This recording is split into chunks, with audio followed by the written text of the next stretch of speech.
Hello everyone, स्वागत है आप सभी का आज के इस सेशन में। और मैं हूं आपका नेट वाला भैया।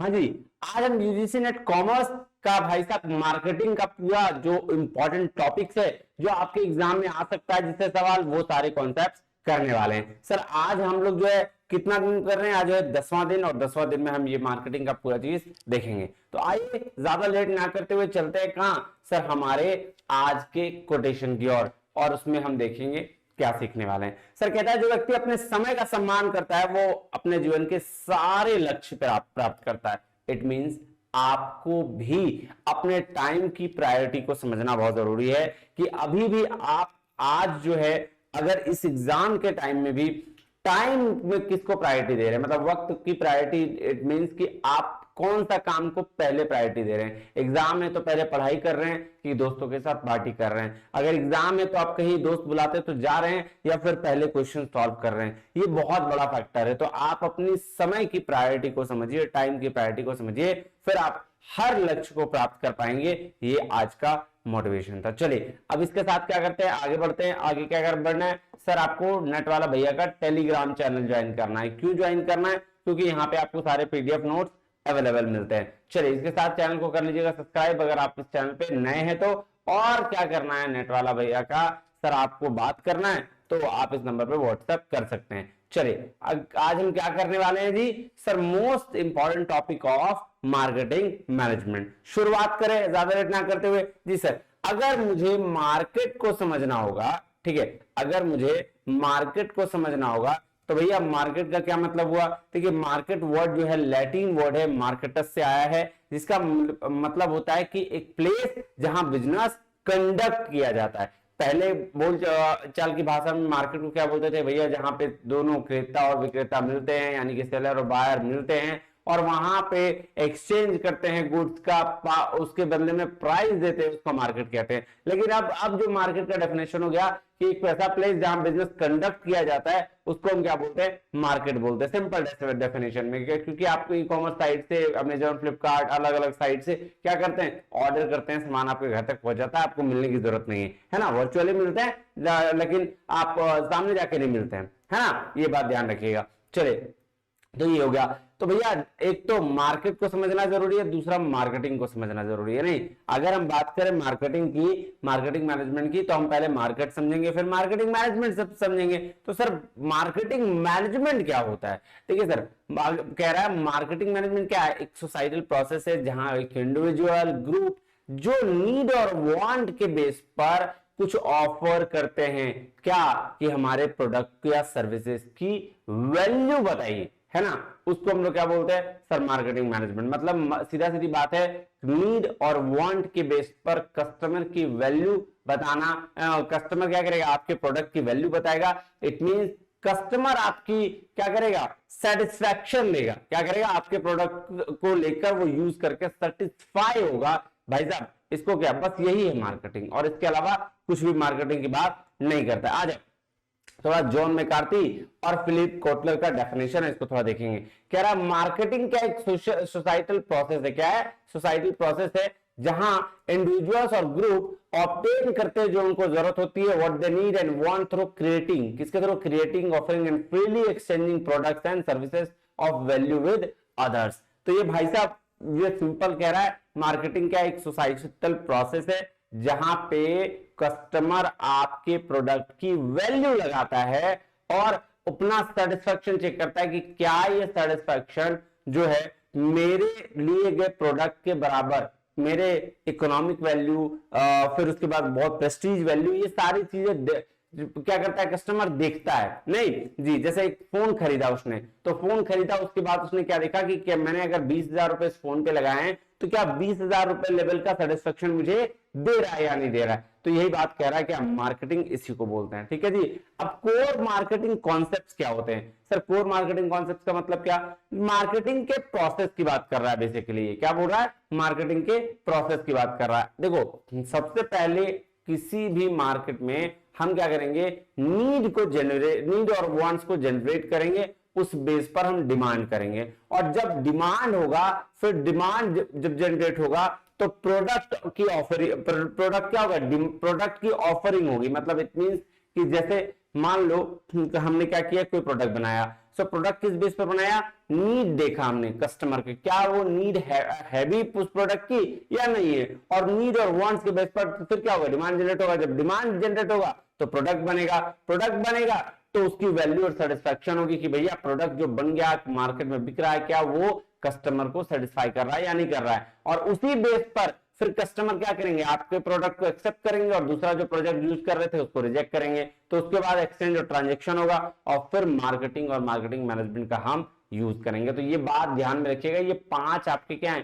कोर कॉन्सेप्ट ऑफ मार्केटिंग है, जो बेसिक चीजें मार्केटिंग का मैं वो बता रहा हूं। ठीक है, तो देखिए इतना ही दिमाग डेप्थ में जाइए, बाकी आपको मैंने इंडिविजुअल क्लास में बता रखा है, टेंशन लेने की जरूरत नहीं, यही आपका काफी है।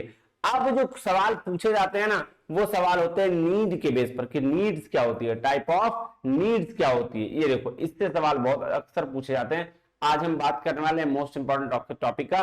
तो हम मार्केटिंग मैनेजमेंट में बस इतना ही जानेंगे कि नीड और वांट्स के बेस पर क्या होता है, प्रोडक्ट जनरेट होता है, प्रोडक्ट बनता है, और उस प्रोडक्ट को सेटिस्फाई करने के लिए कस्टमर क्या लगाता है, उसकी वैल्यू लगाता है। ठीक है, और तब उस बेस पर प्रोडक्ट का जो है आपको वैल्यू पता चलता है कि भाई इस प्रोडक्ट को जो हमने बनाया वो कितना ऑथेंटिक निकला। ठीक है, चलिए अब इसके बाद क्या कहते हैं, टाइप्स ऑफ नीड। देखिए 5 तरह की नीड होती है और ये नीड का सवाल पूछे जाते हैं एग्जाम में, इसलिए बोल रहा हूं। सबसे पहला नीड क्या है, स्टेटेड नीड। स्टेटेड नीड का मतलब होता है बताई गई जरूरत। जैसे आप किसी शोरूम में जाते हैं और शोरूम में जाकर क्या कहते हैं कि मुझे एक कार चाहिए, कौन सी कार चाहिए ये डिफाइन नहीं करते हैं, लेकिन आप ये बता देते हैं कि मुझे भैया एक कार चाहिए, वो दिखा दो, जिसको बोलते हैं स्टेटेड नीड्स।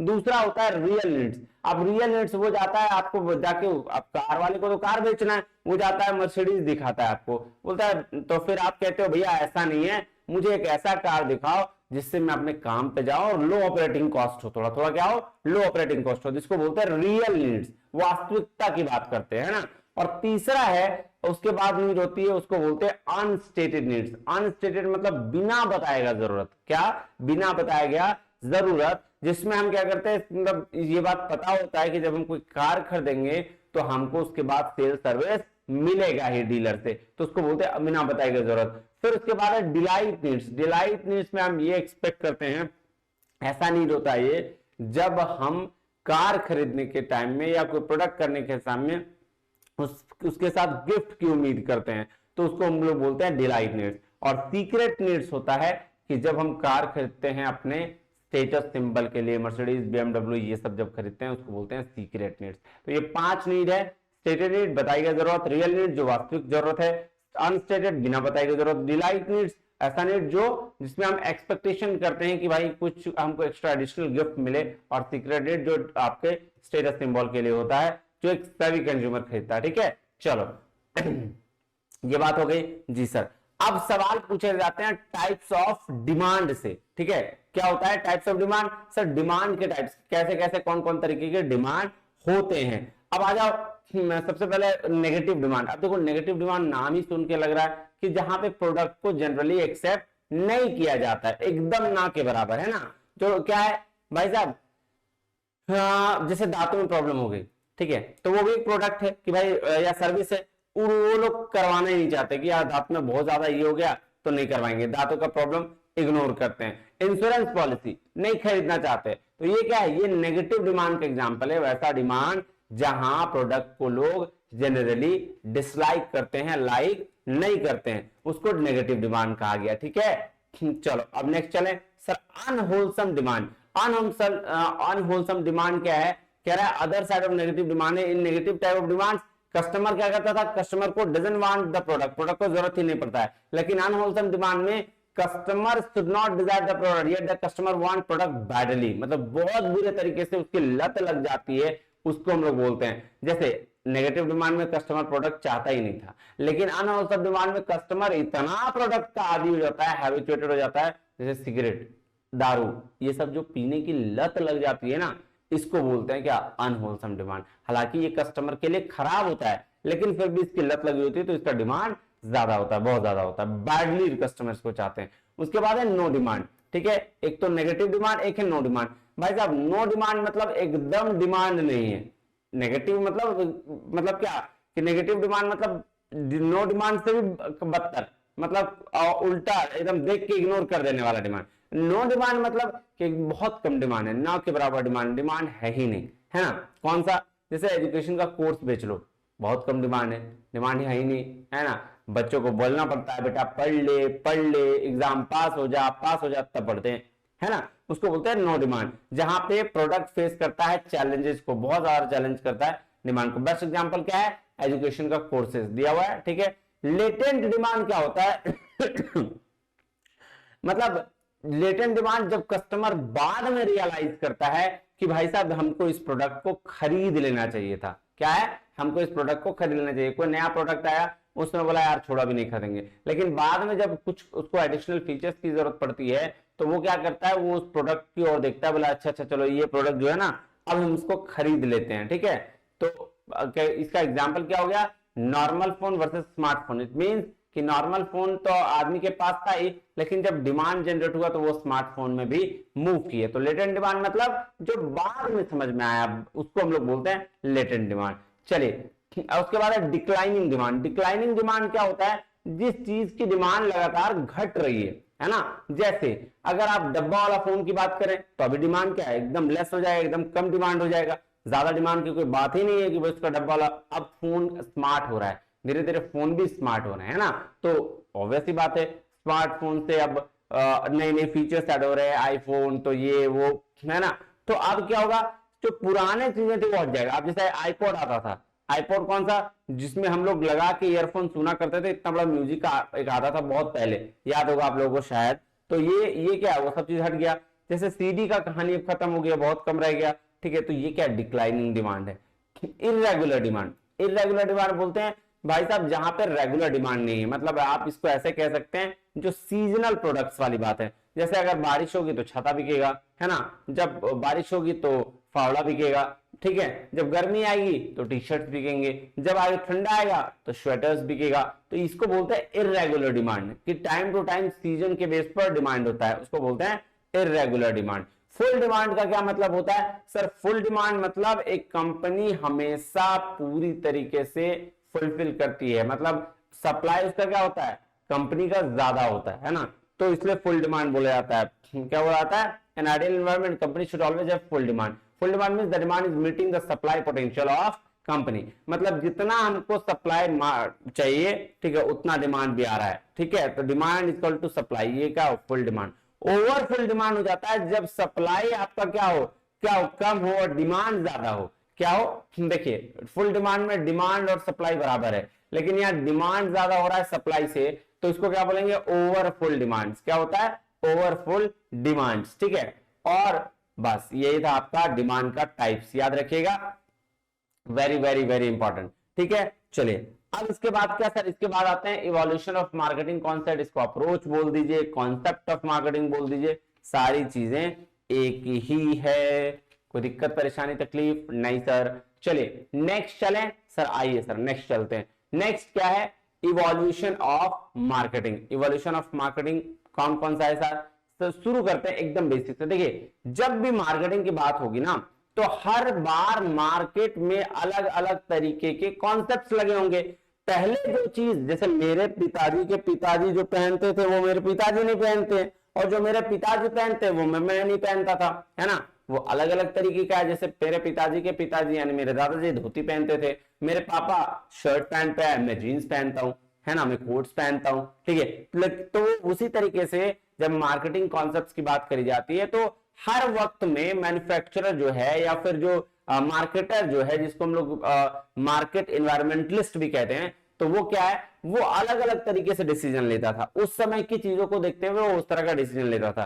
तो सबसे पहला जो कॉन्सेप्ट की बात आई ना, सॉरी, जो सबसे पहला कॉन्सेप्ट की बात आई वो कॉन्सेप्ट हुआ प्रोडक्शन कॉन्सेप्ट। अब देखो प्रोडक्शन कॉन्सेप्ट की जब बात आई ना, तो इसने कहा कि भाई साहब जितना भी प्रोडक्ट है ना सब बिकेगा, बस क्या होना चाहिए सर, बस प्रोडक्ट बनना चाहिए, प्रोडक्ट बनेगा तो बिकेगा ही, है ना। और यही बात उसने कहा कि भैया वही प्रोडक्ट मार्केट में बिकेगा जो जब सबसे ज्यादा सस्ता होगा और अवेलेबल होगा, ठीक है। अब यहां पे ये क्यों बोला, ये प्रोडक्शन कॉन्सेप्ट में क्या बोला, क्योंकि यहाँ सप्लाई बहुत क्या कम है, डिमांड ही ज्यादा है। क्या है, डिमांड ज्यादा है, सप्लाई से। इट मींस कि भाई साहब प्रोडक्ट अगर एक बनता है तो यहाँ 4 लोग मांगने वाले हैं, है ना। तो इसीलिए क्या बोला गया सर प्रोडक्शन कॉन्सेप्ट में कि जितना ज्यादा से ज्यादा आपका ये होगा क्या बोलते प्रोडक्ट बनेगा उतना ज्यादा से ज्यादा सामान बिकेगा। यहां मास डिस्ट्रीब्यूशन की बात करी जाती है। किसकी बात करी जाती है? मास डिस्ट्रीब्यूशन, मतलब एक साथ बहुत सारे लोग होंगे। डिमांड से ज्यादा क्या होगा, सॉरी सप्लाई से ज्यादा क्या होगा, डिमांड होगा। सबसे ओल्डेस्ट कॉन्सेप्ट कहा जाता है इसको, क्या कहा जाता है? ओल्डेस्ट कॉन्सेप्ट कहा जाता है, याद रखिएगा, ठीक है। चलिए ये कहते हैं, क्या कहते हैं सर? ये कहते हैं कि इसको फील्ड ऑफ ड्रीम स्ट्रेटेजी भी क्या कहते हैं? कहते हैं क्या कहते हैं? फील्ड ऑफ ड्रीम स्ट्रेटेजी कहते हैं, है ना, याद रखिएगा। चलिए दूसरा कॉन्सेप्ट की अगर मैं बात करूं, दूसरा कॉन्सेप्ट की बात करूं तो वो है प्रोडक्ट कॉन्सेप्ट। अब प्रोडक्ट कॉन्सेप्ट क्या कहता है? बोलता भाई साहब ऐसा नहीं है कि जो सामान अवेलेबल होगा वो बिक जाएगा, नहीं, यहां पे सामान वही वो बिकेगा जो क्वालिटी का होगा, जिसमें फीचर्स होंगे, जो इनोवेटिव तरीके से प्रोडक्ट बनाएगा, प्रोडक्ट उसी का बिकेगा। किसका बिकेगा? इसमें क्वालिटी होंगे, इसमें फीचर्स होगा, जिसमें इनोवेशन होगा, वही प्रोडक्ट बिकेगा सबसे ज्यादा, ठीक है। तो प्रोडक्ट कॉन्सेप्ट उसके बाद का एक बेहतर कॉन्सेप्ट था, जिसमें इनोवेटिव फीचर्स की बात करी, प्रोडक्ट की क्वालिटी की बात करी गई। नहीं जी सर, अब आइए देखिए क्या कह रहा है ये, क्या कह रहा है? Conclusion of this concept is to produce quality goods. क्या कह रहा है? क्वालिटी गुड्स को प्रोड्यूस करने की बात कह रहा है ना ये देखो, ठीक है।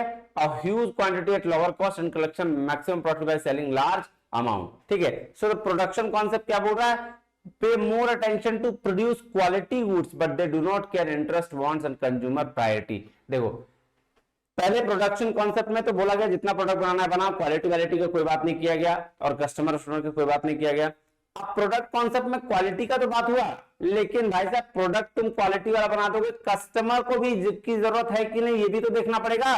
कस्टमर के इंटरेस्ट वांट्स और प्रायोरिटी को भी तो देखना पड़ेगा कि भैया कस्टमर को प्रोडक्ट जरूरत भी है कि नहीं। अब मैं एक बहुत बढ़िया साबुन बना रहा हूं, अब जो किसी को पसंद नहीं आ रहा, मैं एक बहुत बढ़िया साबुन बना रहा हूं जो कोई कस्टमर नहीं पसंद कर रहा है, तो बना के क्या फायदा, क्वालिटी डाल के क्या फायदा, कोई फायदा नहीं, कस्टमर खरीदेगा ही नहीं। तो इसीलिए प्रोडक्ट कॉन्सेप्ट क्या कहता है, वो सिर्फ क्वालिटी इनोवेशन पे फीचर्स किया, लेकिन कस्टमर पे फोकस नहीं किया। अब चलिए नेक्स्ट चलते हैं, नेक्स्ट है आपका सेलिंग कॉन्सेप्ट। कौन सा? Selling concept.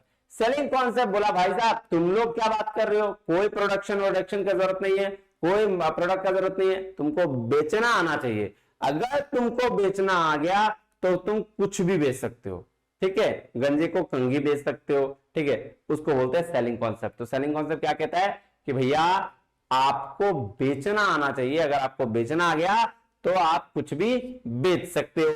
चलिए उसके बाद चलें सर, उसके बाद कौन सा कॉन्सेप्ट?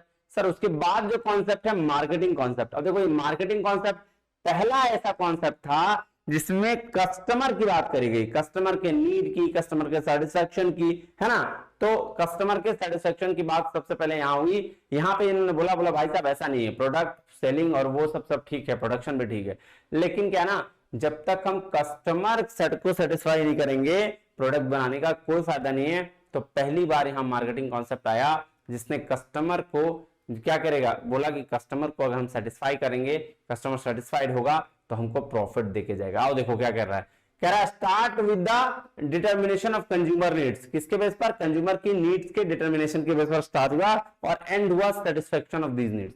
शुरुआत तो हुआ था किस पर? कंज्यूमर नीड पर, कि कंज्यूमर का क्या नीड है उसको हम निर्धारित करेंगे, और खत्म हुआ किस पर? उसके सेटिस्फेक्शन पर। मतलब कस्टमर के सेटिस्फेक्शन की बात सबसे ज्यादा इसमें की गई है, कस्टमर के सेटिस्फेक्शन की बात, है ना, कि जो कस्टमर को जरूरत होगा हम वही प्रोडक्ट बनाएंगे और उसी प्रोडक्ट को बना के फिर कस्टमर को सेटिस्फाई करेंगे। अगर सेटिस्फाइड कस्टमर क्या करेगा, ज्यादा से ज्यादा प्रोड्यूस करेगा प्रॉफिट को। आ जाओ सेलिंग और मार्केटिंग का थोड़ा डिफरेंस देख लें, देख लीजिए। सेलिंग कॉन्सेप्ट क्या कहता है, ज्यादा से ज्यादा प्रोडक्ट को बेचो, create products and sell them, बस कहानी खत्म। और मार्केटिंग कहता है कि पहले वांट्स को फाइंड आउट करो और उस हिसाब से भी प्रोडक्ट को क्या करो, बेचो, है ना, और तब जाके उसको फिल करो। कह रहा है स्कोप क्या है, सेलिंग का लिमिटेड स्कोप है, मतलब ये सीधा सीधी मतलब रखता है प्रोडक्ट को बेच दो काम खत्म। लेकिन मार्केटिंग कॉन्सेप्ट का वो सिर्फ मतलब नहीं है, ये पर्पस रखता है कि प्रोडक्ट को बेचो, उसके बाद कस्टमर को सेटिस्फेक्शन दो। अगर कस्टमर को सेटिस्फेक्शन दोगे तो वो फिर दोबारा खरीदेगा और कस्टमर हमारे पास बराबर का कस्टमर बन जाएगा। ये क्या कह रहा है, फोकस क्या है, ट्रांसफरिंग द टाइटल और ऑनरशिप। मतलब सेलिंग कॉन्सेप्ट क्या होता है, भैया बेच दिया, तुम्हारा अपना गुड्स हो गया, ले जाओ। लेकिन ये फोकस करता है कि मैक्सिमम सेटिस्फेक्शन हम कैसे दें उनकी नीड और वांट्स के बेस पर। ये देख सेलिंग कॉन्सेप्ट क्या कहता है, बोलता है मैक्सिमाइज करो, इंक्रीज करो सेल्स को, है ना, किससे, प्रॉफिट कमाओगे तो मैक्सिमाइज करेगा। लेकिन ये प्रॉफिट भी देखता है किस बेस पर, सेटिस्फाई करके कस्टमर को। ठीक है, चलो अब ये देखो, ये क्या मार्केटिंग कॉन्सेप्ट है, ये सेलिंग कॉन्सेप्ट है। सेलिंग कॉन्सेप्ट क्या, फैक्ट्री से निकला और प्रॉफिट कमाया बस। और यहां इसका काम क्या है, मार्केट गया, कस्टमर की नीड को देखा, फिर इंटीग्रेट किया और तब प्रॉफिट लिया सेटिस्फेक्शन के थ्रू। मतलब कस्टमर को सेटिस्फाई करके तब हम जाके प्रॉफिट ले रहे हैं। क्लियर बात जी। अब आया उसके बाद हॉलिस्टिक मार्केट कॉन्सेप्ट। इसने सारा तहलका मचा के रख दिया। क्या किया, तहलका मचा के रख दिया। इसने क्या किया, हॉलिस्टिक मार्केट कॉन्सेप्ट में बात किया गया कि भैया हम सब चीज पे ध्यान देंगे।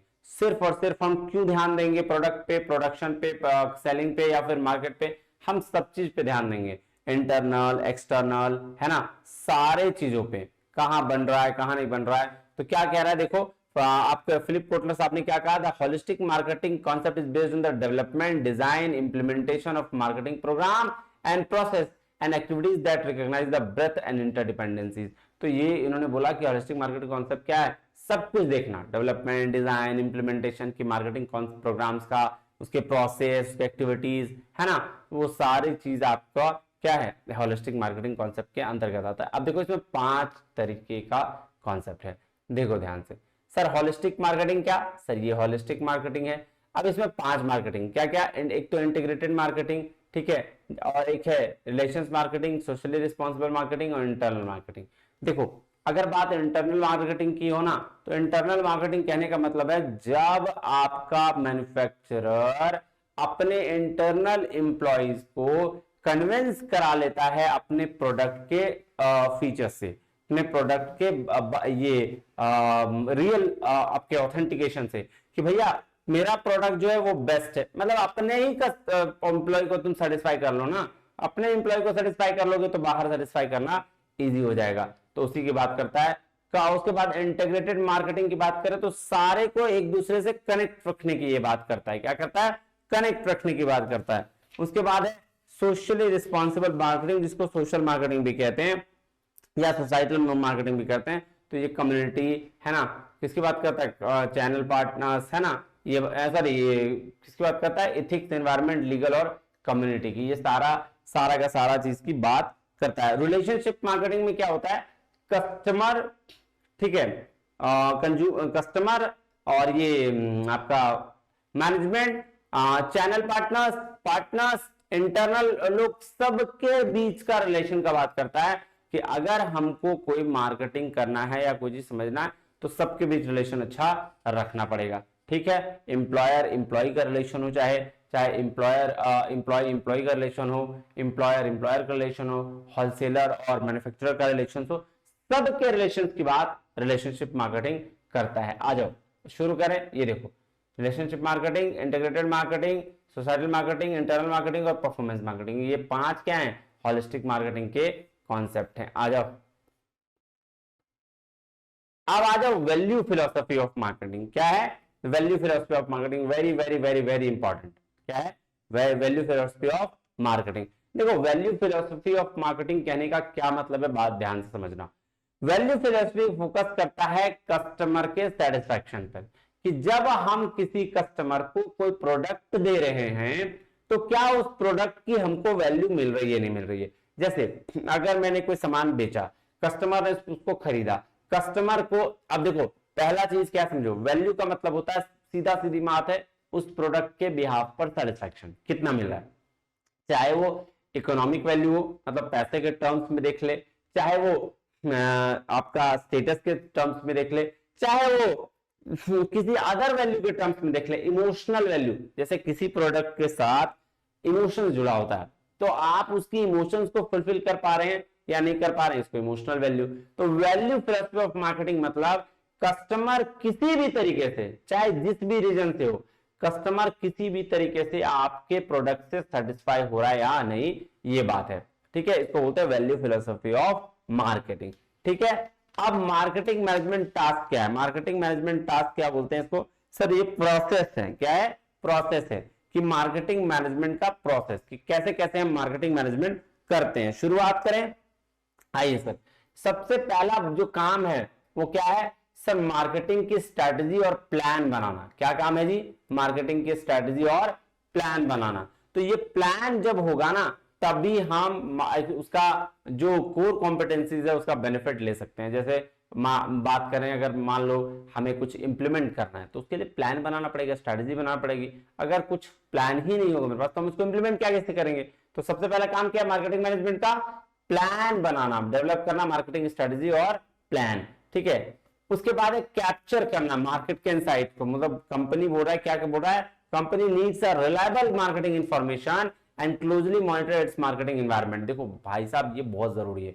मार्केट इनसाइट्स को कैप्चर करने का मतलब है कि आपके आसपास के एनवायरनमेंट में क्या क्या चीजें हो रही है, इसको पता लगाना। और इसको कौन पता लगाता है? जो मार्केटिंग का इन्वायरमेंटलिस्ट होता है, जो रिसर्चर होता है, जो मार्केटियर होता है, वो उसको पता होता है कि मार्केट में चल क्या रहा है। और मार्केट में चल क्या रहा है ये पता कर लेगा तो भैया फिर वो अपने हिसाब से प्रोडक्ट बना पाएगा। और उसके बाद फिर वो क्या करेगा? कनेक्ट करेगा, कनेक्टिंग विद कस्टमर। कह रहा है company must consider how to best create value and its chosen target market and develop strong and profitable long term relationship with customer. देख रहे हो, जब पहले मार्केट प्लानिंग करेगा, प्लानिंग करके जब मार्केट के इनसाइट्स को समझेगा, इट मींस कि मार्केट में क्या क्या चीजें चल रही है, कॉम्पिटिटर क्या कर रहा है, इंटरमीडिएट क्या कर रहा है, कस्टमर किस चीज की जरूरत रखा है, ये सारी चीजें जब समझ लेगा, उसके बाद वो कस्टमर से कनेक्ट बनाने की कोशिश करेगा। इट मींस क्या करेगा सर? कस्टमर को नई नई तरीके की चीज ऑफर करेगा, देख लेगा जब उसकी नीड पहचानेगा तब, और ऐसा तरीके से अपने साथ जोड़ेगा जिससे कस्टमर उसके साथ लंबे समय तक बना रहे। उसके बाद वो बनाएगा, उसके बाद क्या होगा? Building strong brand. उसके बाद वो स्ट्रॉन्ग ब्रांड बनाएगा जिसमें उसकी पोजिशनिंग स्ट्रैटेजी अपनी होगी, और फिर उसके हिसाब से सेव करेगा मार्केट को, है ना। फिर वैल्यू डिलीवर करेगा, कम्युनिकेट करेगा, मतलब सामने वाले को बताएगा कि भैया मेरा प्रोडक्ट आ गया है, और लॉन्ग टर्म ग्रोथ क्रिएट करेगा। तो ये क्या है सर? ये है प्रोसेस ऑफ मार्केटिंग मैनेजमेंट की, कैसे मार्केट में मार्केटिंग मैनेजमेंट किया जाए। तो ये प्रोसेस था, इसको याद रखिएगा, वेरी वेरी इंपॉर्टेंट है। अब वैल्यू डिलीवरी प्रोसेस है दो तरीके का। ठीक है कि वैल्यू डिलीवरी को कैसे करते हैं। तो पहले क्या था? पहले का जो प्रोसेस था वो दो प्रोसेस था कि भैया प्रोडक्ट बनाओ, बेच दो, प्रोडक्ट बनाओ और उसको प्रोडक्ट को बेच दो। इसमें हम डिजाइन देखते थे, प्रोक्योर करते थे, मेक करते थे, यहां बनाते थे प्रोडक्ट को, ठीक है, और उसके बाद price, sale, advertisement, distributor service, ये सारा काम करते थे। तो ये ट्रेडिशनल था, पुराना तरीका। अब का क्या तरीका हो गया? अब है वैल्यू क्रिएशन होता है। क्या होता है? Value creation. मतलब सबसे पहले चूज द वैल्यू, कि भैया कस्टमर को सेगमेंट में बांटो उसको, उसके बाद फोकस करो कि कहां कस्टमर किस चीज पे है, फिर उसकी पोजिशनिंग करो। मतलब एसटीपी वाला चूज द वैल्यू में क्या करना है? एसटीपी करना है, सेगमेंटेशन, टारगेटिंग और पोजिशनिंग। क्या होता है कि जिस चीज, जो प्रोडक्ट आप बना रहे हो, किसी की ना किसी के लिए तो होगा, छोटा बड़ा बूढ़ा बड़े लोगों के लिए किसी ना किसी के लिए होगा।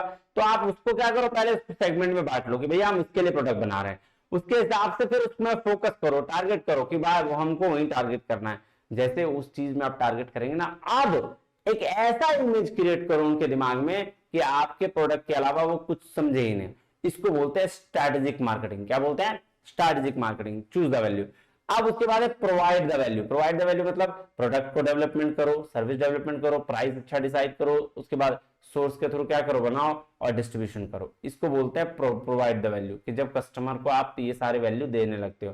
फिर कम्युनिकेट करो वैल्यू, है ना। इसमें क्या कम्युनिकेट मतलब जब आप ये सारी का डिसाइड कर लिए, प्रोडक्ट बना लिए, प्राइसिंग डिसाइड कर लिए, सोर्स डिसाइड कर लिए, डिस्ट्रीब्यूशन डिसाइड कर लिए, अब कस्टमर को बताओ कि भैया मेरा प्रोडक्ट मार्केट में आ चुका है जो सबसे बेस्ट प्रोडक्ट है और आपको बेचना है, ठीक है। इसको बोलते हैं कम्युनिकेट द वैल्यू। कोई दिक्कत परेशानी तकलीफ है? नहीं। चलिए, उसके बाद है कस्टमर रिलेशनशिप मैनेजमेंट। अब देखो कस्टमर रिलेशनशिप मैनेजमेंट कुछ ही नहीं है। कस्टमर रिलेशनशिप मैनेजमेंट कहने का मतलब है कि कस्टमर का कैसा रिलेशन है मैनेजमेंट के साथ में। It means customer employ, employer employ relation की बात कर रहा है। देखो क्या कहता है, customer relationship management is often referred to as process और software technology that enables organization manage करता है रिलेशनशिप को with their customer, vendor and suppliers. तो कस्टमर रिलेशनशिप मैनेजमेंट क्या है, रिलेशन मैनेज करना किसके साथ में, कस्टमर के साथ, वेंडर के साथ और सप्लायर के साथ में। ठीक है, चलो कस्टमर का एनालिसिस करना होता है। कस्टमर एनालिसिस में आप क्या करेंगे, सबसे पहले प्रोस्पेक्ट देखेंगे। देखो 5 तरीके के कस्टमर होंगे, पहले प्रोस्पेक्ट, फिर फर्स्ट टाइम बायर होगा, फिर रिपीट बायर होगा, फिर कोर बायर होगा और फिर डिफेक्टर होगा। देखो प्रोस्पेक्ट होगा वो जो अभी आपके प्रोडक्ट के बारे में जानकारी बहुत ज्यादा नहीं है ना, उसको बोलते हैं प्रोस्पेक्ट कस्टमर। वो दूसरा हो जाता है first time. First time customer कहने का मतलब है कि आपके प्रोडक्ट को उसने पहली बार खरीदा, उसका प्रोडक्ट, आपका प्रोडक्ट उसको समझ में आ गया तो फिर वो रिपीट बायर्स हो गया, जब दोबारा खरीद लिया।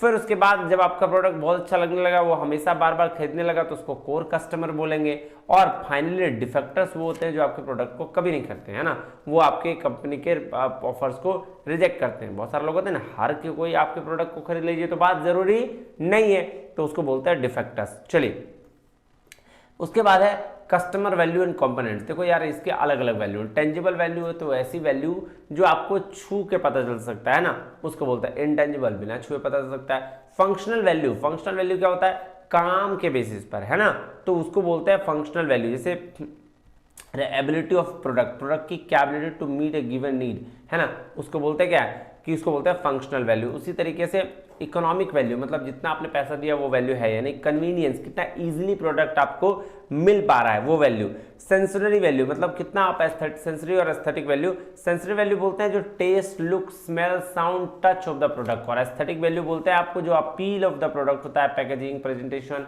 इसको बोलता है एस्थेटिक वैल्यू, है ना। मतलब आपने प्रोडक्ट को टेस्ट किया, आप लुक से कैसा लग रहा है वो प्रोडक्ट, तो उसको बोलते हैं ना, कोई चीज देखने में इतना खूबसूरत लगता है, बोलता है यार 10 रुपए ले लो यार, लेकिन हमको दे दो ये चीज। क्यों बोलते हैं, क्योंकि उसकी जो है सेंसरी वैल्यू अच्छी होती है, देखने में अच्छा होता है, या किसी किसी का स्मेल बहुत अच्छा होता है, तो हमको लगता है हाँ यार पैसा दिया लेकिन स्मेल बहुत अच्छा है। टच में, साउंड में कुछ अच्छी चीज होती है, उसको बोलते हैं क्या, सेंसरी वैल्यू।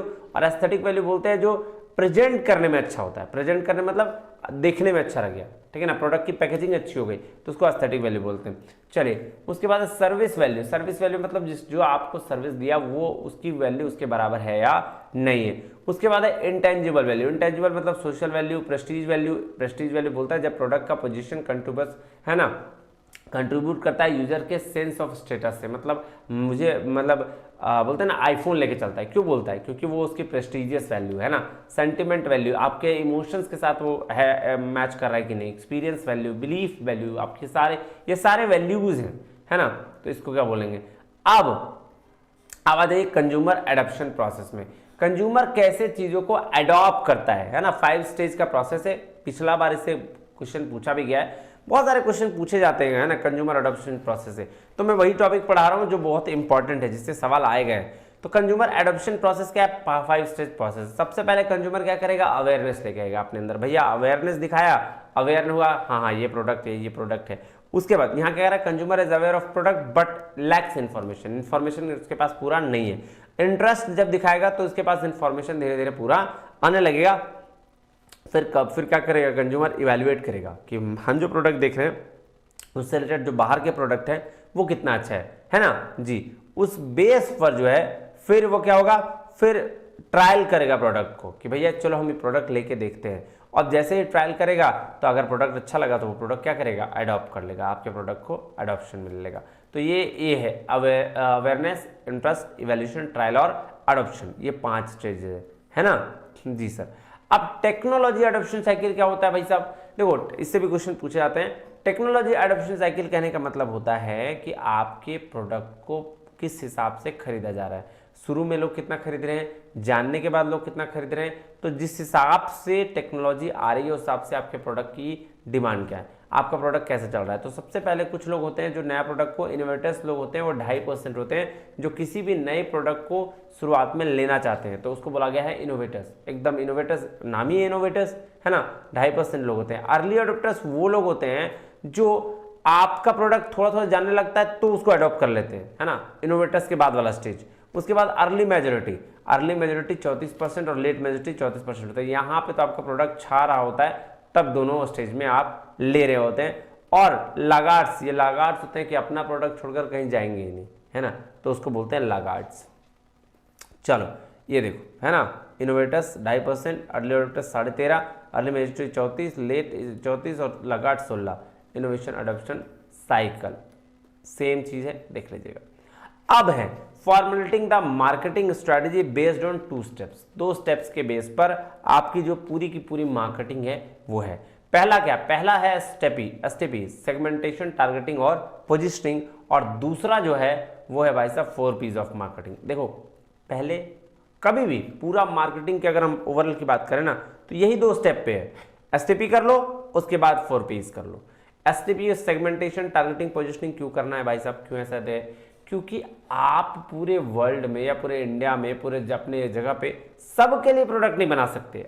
आप किसी स्पेस बना भी सकते हो, कोई ऐसा प्रोडक्ट है जो सबके लिए, मान लो पेप्सी सबके लिए बनता है, लेकिन फिर भी आपको डिसाइड करना है कि आप क्या सेगमेंट बनाना चाहते हो, किसके लिए प्रोडक्ट बनाना चाहते हो।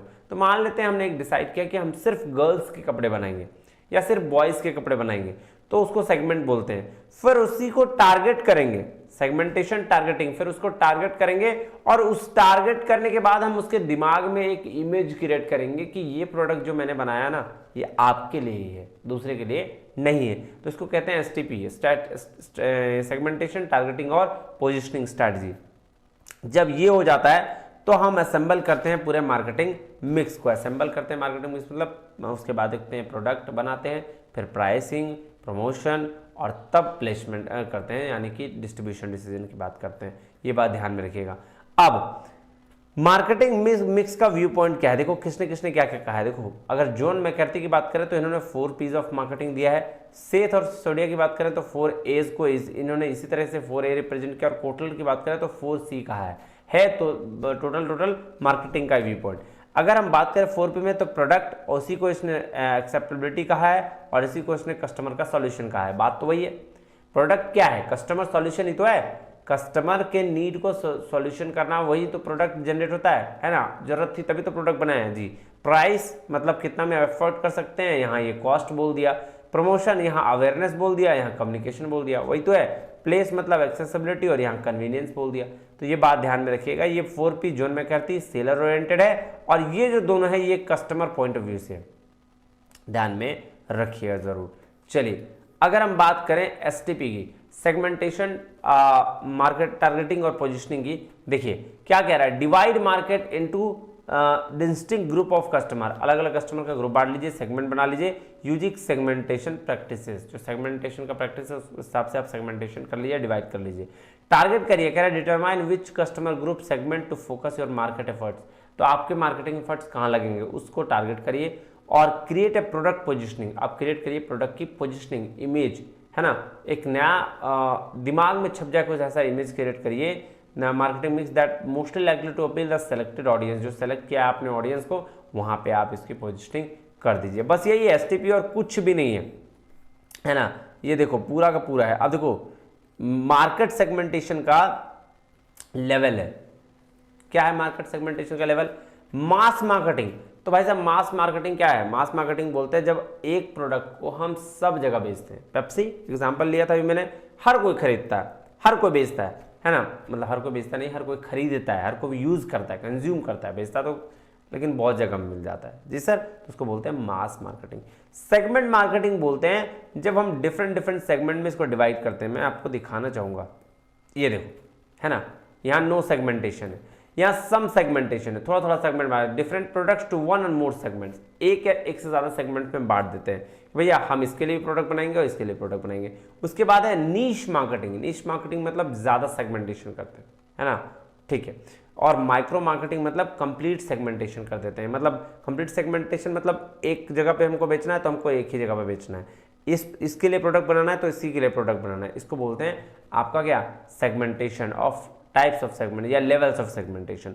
अब बेसिस ऑफ सेगमेंटेशन हो सकता है। बेसिस ऑफ सेगमेंटेशन क्या होगा सर कि देखिए डेमोग्राफिक के क्षेत्र पर मतलब हम बना सकते हैं सेगमेंटेशन, ज्योग्राफिक मतलब प्लेस के अनुसार बना सकते हैं, साइकोग्राफिक के अनुसार बना सकते हैं, या फिर बिहेवियर के हिसाब से बना सकते हैं। सेगमेंटेशन का ये टाइप्स होता है। ज्योग्राफिक सेगमेंटेशन की अगर हम बात करें तो हम रीजन देखेंगे, कौन सा क्षेत्र होगा, क्लाइमेट क्या होगा, मार्केट डेंसिटी क्या होगी, मार्केट का साइज क्या होगा, हम ज्योग्राफिक के हिसाब से बना रहे हैं। लेकिन अगर हम डेमोग्राफिक की बात करें तो हम देखेंगे एज फैक्टर है, लाइफस्टाइल क्या है, जेंडर मेल फीमेल होगा, इनकम क्या होगा, ऑक्यूपेशन क्या होगा, मार्शल स्टेटस क्या होगा, सोशल क्लास के लिए बना रहे हैं, family size, education level, religion, ये सारा चीज हम चेक करेंगे और किसी एक को पकड़ कर हम बना देंगे।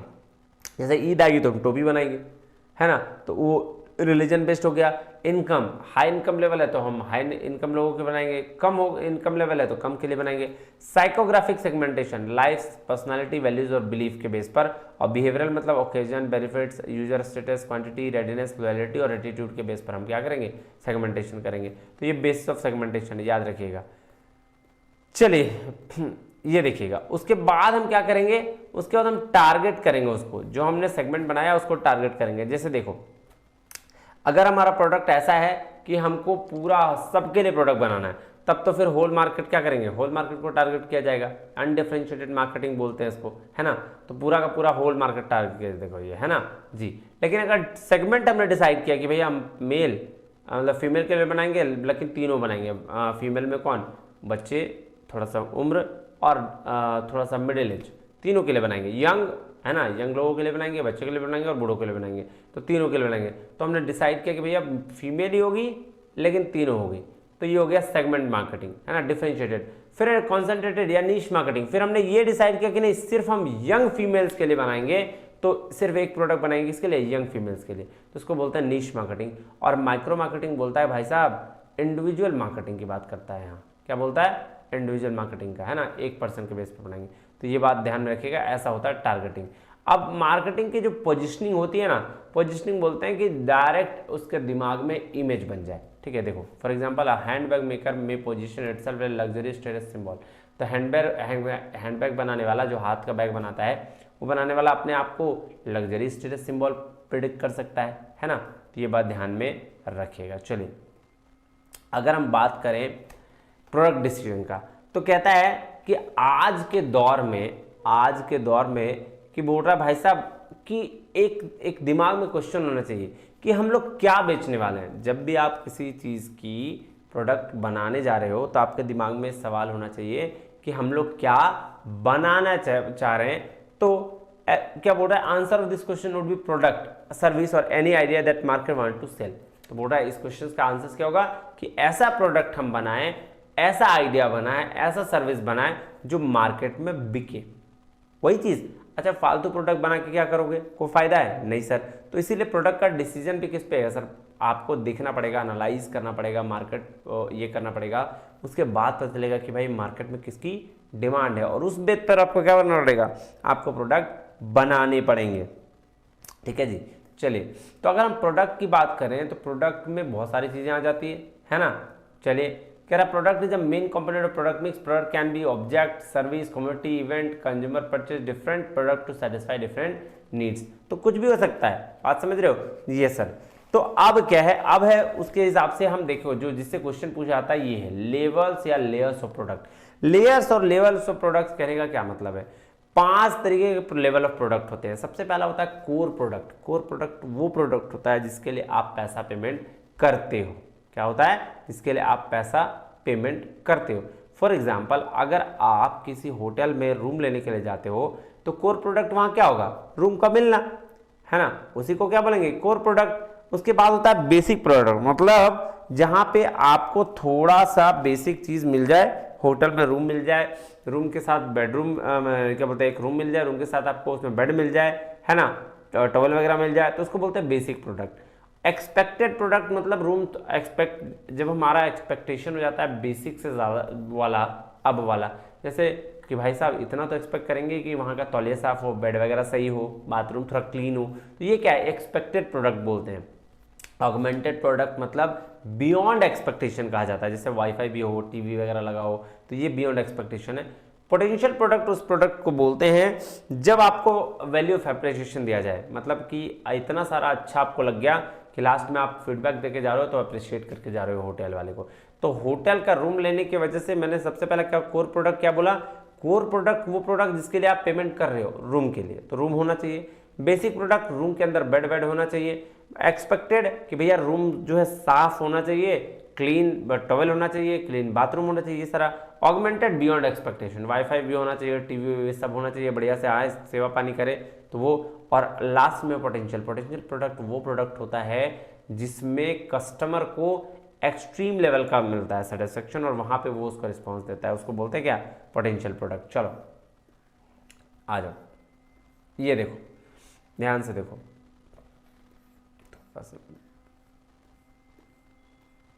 ये बड़ा मैं कर देता हूँ थोड़ा। हाँ ये देखो, core product this refers to basic product है the focus is on purpose of which is potential product is intended, है ना, उसको बोलते हैं कोर प्रोडक्ट। देखो represent the all qualities of product, उसको जनरिक या बेसिक प्रोडक्ट बोलते हैं। This refers to benefits customer expects, जो कस्टमर बेनिफिट एक्सपेक्ट करता है, expected product. This refers to additional factors, जो एडिशनल फैक्टर्स एक्सपेक्टेड प्रोडक्ट के अलावा, बियॉन्ड एक्सपेक्टेशन, तो वो वाला चीज। और पोटेंशियल बोलते हैं refers to augmentation and transformation that the product may be undergo in future, है ना, जो फ्यूचर में लेके जाएगा। ये देखो कोर, जनरिक, एक्सपेक्टेड, ऑगमेंटेड और पोटेंशियल प्रोडक्ट। चलो अब हम बात कर रहे हैं नेक्स्ट किसकी सर, नेक्स्ट जो है वो है क्लासिफिकेशन ऑफ प्रोडक्ट। अब क्लासिफिकेशन ऑफ प्रोडक्ट में अलग अलग तरीके के प्रोडक्ट हैं। देखो क्या क्या है टाइप्स ऑफ प्रोडक्ट में, बेस ऑफ ड्यूरेबिलिटी के बेस पर ड्यूरेबल प्रोडक्ट्स और नॉन ड्यूरेबल। ड्यूरेबल प्रोडक्ट्स वो प्रोडक्ट होता है जो लंबे समय तक चलता है ना। नॉन ड्यूरेबल प्रोडक्ट्स जो एवरीडे खत्म हो जाता है, जैसे मान लो कोई दही वही दूध वगैरह, वो क्या है डेली है, सप्ताह दिन के अंदर खत्म हो जाएगा। सब्जी है 2-4 दिन में खराब हो जाएगा, तो इसको बोलते हैं नॉन ड्यूरेबल गुड्स। और ड्यूरेबल गुड्स मतलब जो लंबा चल जाए, है ना। फिर कंज्यूमर गुड्स और इंडस्ट्रियल गुड्स, ठीक है। कंज्यूमर गुड्स और इंडस्ट्रियल गुड्स में भी क्या है, आ जाओ देखो, कंज्यूमर गुड्स जो है फाइनल कंज्यूमर सेटिस्फाई करे उसके नीड्स को। इंडस्ट्रियल गुड जो है intermediate goods use for the production, consumer के प्रोडक्शन के लिए यूज करे, है ना, तो उसको बोलते हैं इंडस्ट्रियल गुड्स। अब जो है मेन है ये देखो, कंज्यूमर गुड्स को डिवाइड किया गया है 4 तरह के गुड्स में, और इससे सवाल पूछा ही जाता है। मैं आपको चार्ट से समझाता हूँ। ये देखो चार्ट है, थोड़ा बड़ा कर देता हूँ मैं इसको। ये चार्ट ध्यान से देखिएगा, चार्ट में बड़ा अच्छे तरीके से लिखाया गया है। कन्वीनियंस गुड्स वो गुड्स होता है जो इजीली अवेल हो जाता है कस्टमर तक। तो इसमें क्या होता है, इसमें फ्रीक्वेंट परचेज होते हैं, है ना, इसमें बहुत लिटिल एफर्ट लगाना पड़ता है। मतलब अब देखो यार, आपको नमक की जरूरत पड़ गई, आपको किसी पेस्ट की जरूरत पड़े, इजीली जाओगे कोई भी दुकान में उठा के लेके आ जाओगे, है ना, उसको बोलते हैं कन्वीनियंस प्रोडक्ट। इसका प्राइस क्या रहता है, लो रहता है, ठीक है। डिस्ट्रीब्यूशन वाइड स्प्रेड रहता है, लंबा चौड़ा हर जगह मिल जाएगा, ठीक है। कन्वीनियंट लोकेशंस पे रहते हैं। मास प्रमोशन होता है इसका, जैसे टीवी वीवी पर प्रमोशंस होते रहता है ना, वो बोलते हैं ना ये दांतों में आपका दिक्कत है ना, तो वो नमक वाला ऐड, तो ये सब क्या है, ये सब प्रमोशंस है। एग्जांपल क्या है, टूथपेस्ट, मैगजीन, लॉन्ड्री डिटर्जेंट, ये सारे क्या हैं, इसके एग्जांपल है। अब शॉपिंग गुड्स की अगर हम बात करें तो शॉपिंग गुड्स क्या होता है, लेस फ्रीक्वेंट परचेज होता है। मतलब यहाँ पे आपको थोड़ा एफर्ट लगाना पड़ता है ना, प्रोडक्ट को खरीदने के लिए शॉपिंग करने जाते हैं, चुनते हैं, फिर उसके बाद पर कंपैरिजन करते हैं, प्राइस, क्वालिटी, स्टाइल सब के बेस पर चेक करते हैं और तब जाके चीज़ों को खरीदते हैं। तो यहाँ थोड़ा टाइम कंज्यूमिंग है, क्या है, टाइम कंज्यूमिंग, हायर प्राइस होता है, ठीक है। सेलेक्टिव डिस्ट्रीब्यूशन, फ्यूअर आउटलेट्स, कुछ आउटलेट्स होते हैं, ज़्यादा नहीं होते, कुछ 2, 4, 10, 20 होते हैं। एडवर्टाइजिंग और पर्सनल सेलिंग दोनों के थ्रू जाते हैं। यहाँ पे टेलीविजन, फर्नीचर और क्लोथिंग, ये सब इसका क्या एग्जाम्पल दिया गया है। स्पेशलिटी प्रोडक्ट वो प्रोडक्ट होता है जिसके फ्यू लोकेशंस होते हैं। जैसे कोई शोरूम वगैरह की बात करें, है ना, वो कह रहा है strong brand preference, loyalty, special purchase effect होता है। यहाँ पे क्या होता है, special purchase effect, little comparison, brands के बीच में बहुत कम कंपैरिजन होता है, लो प्राइस होते हैं, लो प्राइस सेंसिटिविटी होते हैं, लो प्राइस नहीं, लो प्राइस सेंसिटिविटी। प्राइस क्या होता है, अगर प्राइसिंग की बात करें तो यहाँ भी प्राइस हाई होता है, क्योंकि स्पेशलिटी प्रोडक्ट की अगर हम बात करें तो वो हाईएस्ट लेवल ऑफ प्रोडक्ट की बात करता है। जैसे अगर कोई बड़ा प्रोडक्ट ले लो तो लग्जरी गुड्स में मर्सिडीज ले लो, है ना, तो वो उस तरीके की चीज़ है। रोलेक्स की घड़ी ले लो, है ना, ये सारा चीज़। देखो एक्सक्लूसिव डिस्ट्रीब्यूशन, वन और फ्यू आउटलेट होते हैं, तो ऑडी, मर्सिडीज भी हम लोग को एक ही होती है, रोलेक्स का एक ही एक दो ही होता है, ज़्यादा आपका शोरूम नहीं होता है। मोर केयरफुली टारगेटेड प्रमोशंस, बहुत केयरफुली टारगेट प्रमोशंस होता है इसका, ऐसा नहीं कि मास पे एडवर्टाइजमेंट होता है या प्रमोशन होता है। और लग्जरी गुड्स में क्या है, रोलेक्स वॉच, डिजाइनर क्लोथिंग, ये सारे क्या है, स्पेशलिटी प्रोडक्ट में आते हैं। अनसॉर्ट प्रोडक्ट होता है वो प्रोडक्ट जिसमें एकदम अवेयरनेस की जरूरत नहीं, लिटिल प्रोडक्ट अवेयरनेस होता है, ठीक है ना, लिटिल इंटरेस्ट भी बहुत कम होता है। इसका वैरी करता है आपका रेट और प्राइस भी, डिस्ट्रीब्यूशन भी वैरी करता है। Aggressive advertising and personal selling, aggressive बोलते हैं मतलब जल्दी जल्दी फास्ट, वो क्या है, LIC लाइफ इंश्योरेंस प्लान जो लेते हैं हम लोग, वो इसको बोलते हैं अनसॉर्ट आपका क्या प्रोडक्ट। तो ये 4 प्रोडक्ट हैं, कन्वीनियंस इजिली अवेलेबल हो जाता है, शॉपिंग में थोड़ा टाइम लगता है, स्पेशलिटी और स्ट्रांग है, ठीक है, अनसॉर्ट लेना ही नहीं चाहते हैं लोग, ठीक है। चलो अब नेक्स्ट आते हैं प्रोडक्ट मिक्स में। प्रोडक्ट मिक्स का मतलब यहाँ पे भी 4 तरह की बात होती है, क्या क्या, प्रोडक्ट विथ, लेंथ, डेप्थ और कंसिस्टेंसी। ये देखो, अगर हम बात करें विथ ऑफ द प्रोडक्ट का, तो विथ बोलते हैं product mix refer to total number of product lines, कितना प्रोडक्ट लाइन है किसी भी ऑर्गेनाइजेशन में, उसको बोलते हैं क्या, आपका विथ। लेंथ बोला जाता है total number of products in a product line. अब देखो यहाँ पे आओ, यहाँ इससे समझ में आएगा तुमको, ध्यान से देखो, देख रहे हो, ये है प्रोडक्ट लाइन, एक प्रोडक्ट लाइन है, ये क्या है, प्रोडक्ट लाइन है, ये देखो, ये भी प्रोडक्ट लाइन है, ये प्रोडक्ट लाइन है, ये प्रोडक्ट लाइन है। अब एक प्रोडक्ट लाइन में कितने प्रोडक्ट हैं, इसको बोलते हैं प्रोडक्ट डेप्थ। क्या बोलते हैं, प्रोडक्ट डेप्थ। अब दूसरा, प्रोडक्ट लाइन लेंथ किसको बोलेंगे, तो देखो एक प्रोडक्ट लाइन में ये है ना, ये कितने, जैसे मान लो ये 1 2 3 है ना, जैसे देखो LCD लिखा हुआ है, LED लिखा हुआ है, प्लाज्मा TV लिखा हुआ है, तो अब इसके जो वेराइटीज दिख रहे हैं ना, ये बोलते हैं लाइन का लेंथ। और प्रोडक्ट मिक्स किसको बोलेंगे, विथ, ये देखो ये होगा, ठीक है। अब इसमें कुछ खास है भी नहीं। चलो अब आ जाओ ब्रांडिंग, ठीक है। ब्रांडिंग क्या है भाई साहब, कुछ नहीं, ब्रांडिंग होता है brands design to differentiate product from other competitors, एकदम बेसिक।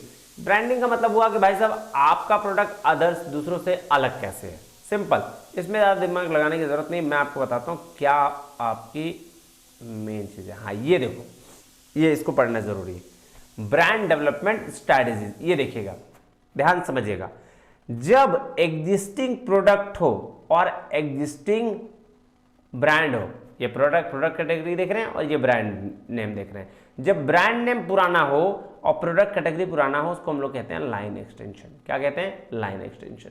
अगर हम बात करें प्रोडक्ट जो नेम है वो नया हो और प्रोडक्ट की कैटेगरी पुरानी ही हो, उसको हम लोग बोलते हैं मल्टी ब्रांड्स। क्या बोलते हैं, मल्टी ब्रांड्स। अगर ब्रांड नेम पुराना हो, एग्जिस्टिंग हो, और ये आपका प्रोडक्ट कैटेगरी नया हो, उसको बोलते हैं ब्रांड का एक्सटेंशन। इसमें एक चीज ध्यान रखिएगा, जो भी चीज नया होगा ना उसी को वही नया हो जाएगा। जैसे अगर ब्रांड को प्रोडक्ट कैटेगरी नहीं है, ठीक है, तो उसको ब्रांड का एक्सटेंशन। अगर ब्रांड का नेम नया है तो उसको बोलेंगे न्यू ब्रांड्स। क्या बोलेंगे, न्यू ब्रांड्स। तो ये बात ध्यान रखिएगा, बस यही है, इसमें कुछ नहीं।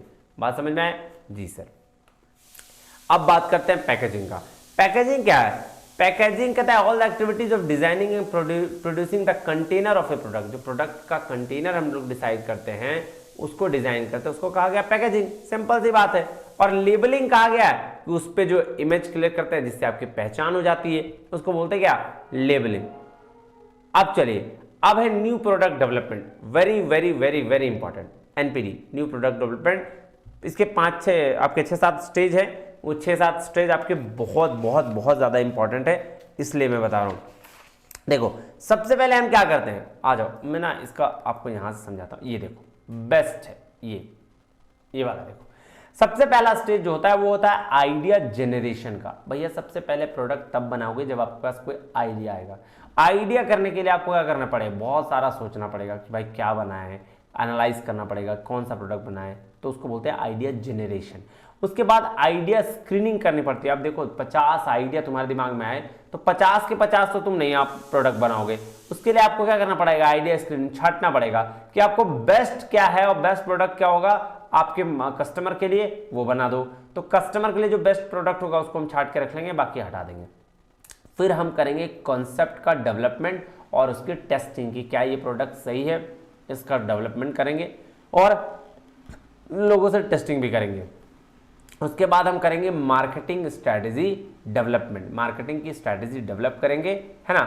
और मार्केटिंग स्ट्रैटेजी डेवलप करने के बाद हम बिजनेस को एनालाइज करेंगे और फाइनली मेरा प्रोडक्ट क्या हो जाएगा, डेवलप हो जाएगा। और प्रोडक्ट डेवलपमेंट के बाद हम टेस्ट भी करेंगे। वही याद होगा आपको, जब अभी ये पता नहीं आप लोग के साथ हुआ होगा या नहीं, लेकिन जब मैगी आई थी तो हम क्या कहते थे, हमारे स्कूल्स में ना बड़ा बड़ा डब्बा, वो बड़ा बड़ा वाला होता है ना सामान बनाने का, तो मैगी टेस्ट करने के लिए लेके जाता था कि क्या सही है या नहीं है। तो प्रोडक्ट की टेस्टिंग ऐसे होती है।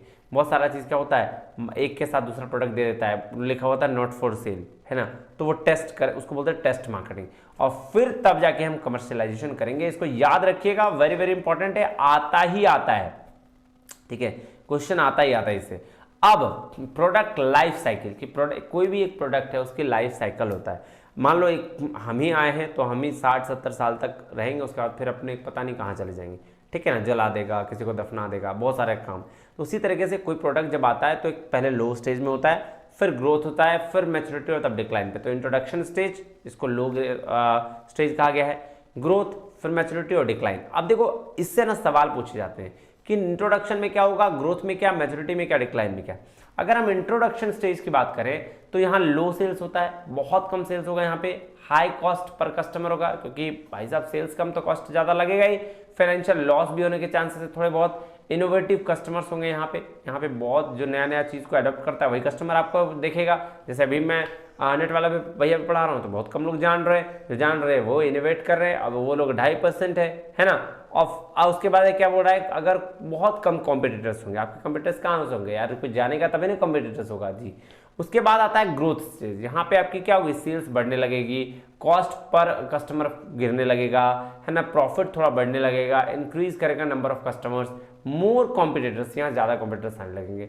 अब मैच्योरिटी के टाइम में सबसे ज़्यादा सेल्स आपका होगा, कॉस्ट पर कस्टमर सबसे कम होगा, मास मार्केट होंगे, प्रॉफिट्स बहुत ज़्यादा होगा, स्टेबल नंबर ऑफ कॉम्पिटिटर्स होंगे आपके, यहाँ पे बहुत सारे कॉम्पिटिटर्स आपके आ जाएंगे।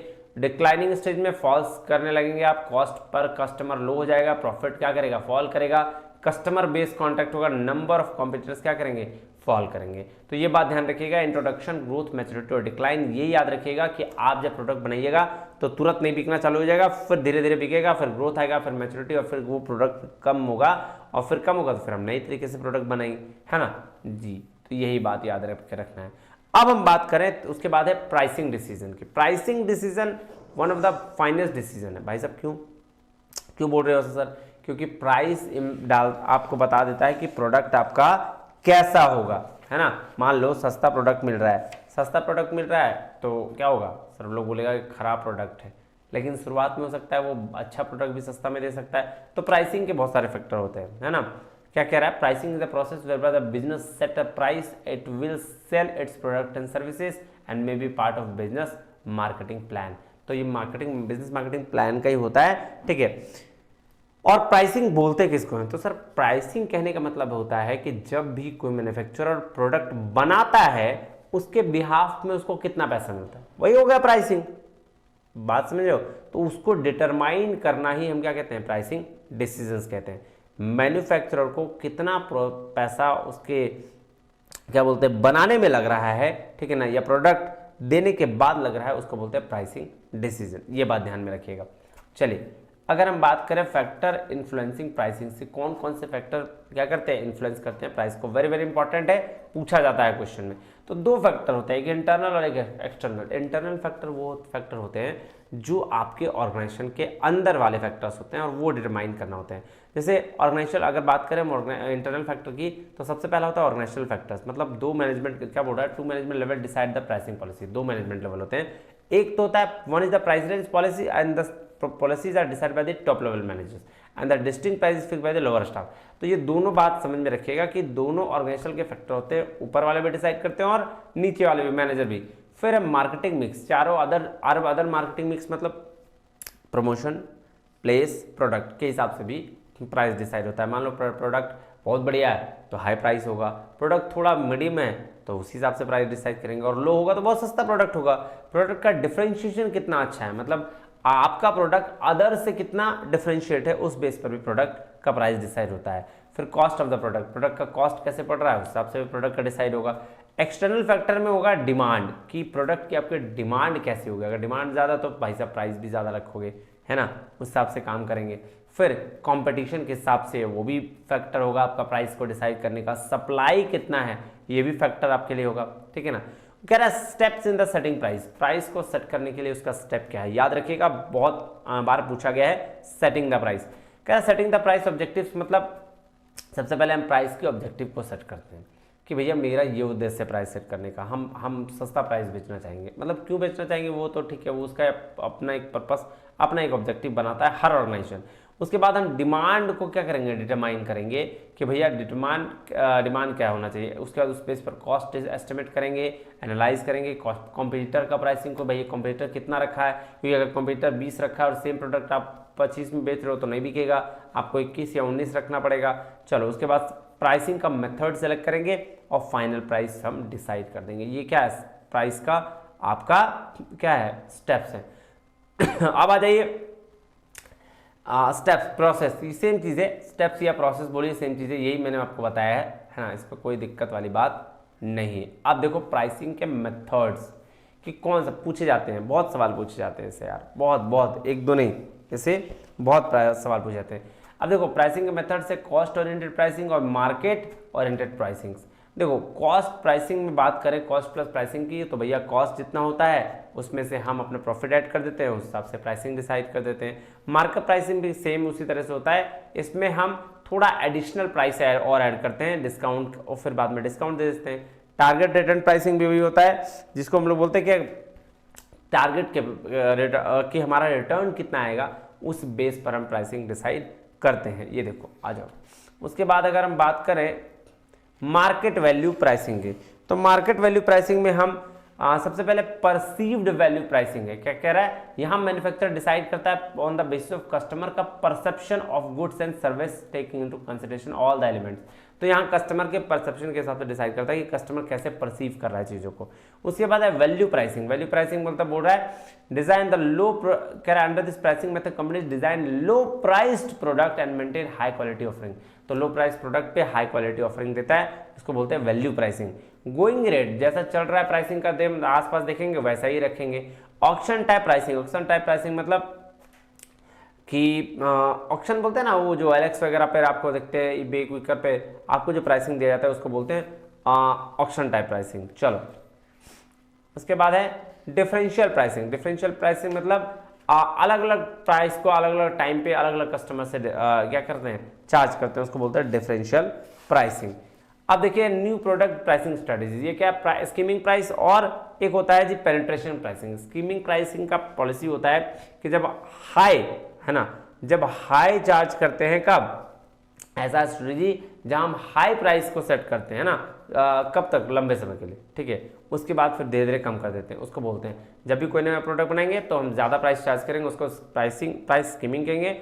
और प्राइस क्या बोलते हैं, पेनिट्रेशन प्राइसिंग बोलते हैं जब हम बहुत कम प्राइस चार्ज करते हैं न्यू प्रोडक्ट डेवलपमेंट, नया प्रोडक्ट जब बनाते हैं तो हम बहुत कम प्राइस चार्ज करते हैं, ये अपोजिट है एक दूसरे के। उसके बाद है product line pricing, optional pricing.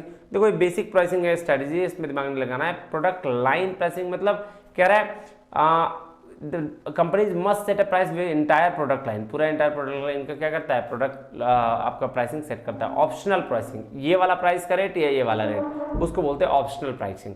Captive pricing refers to setting prices for two different product simultaneously,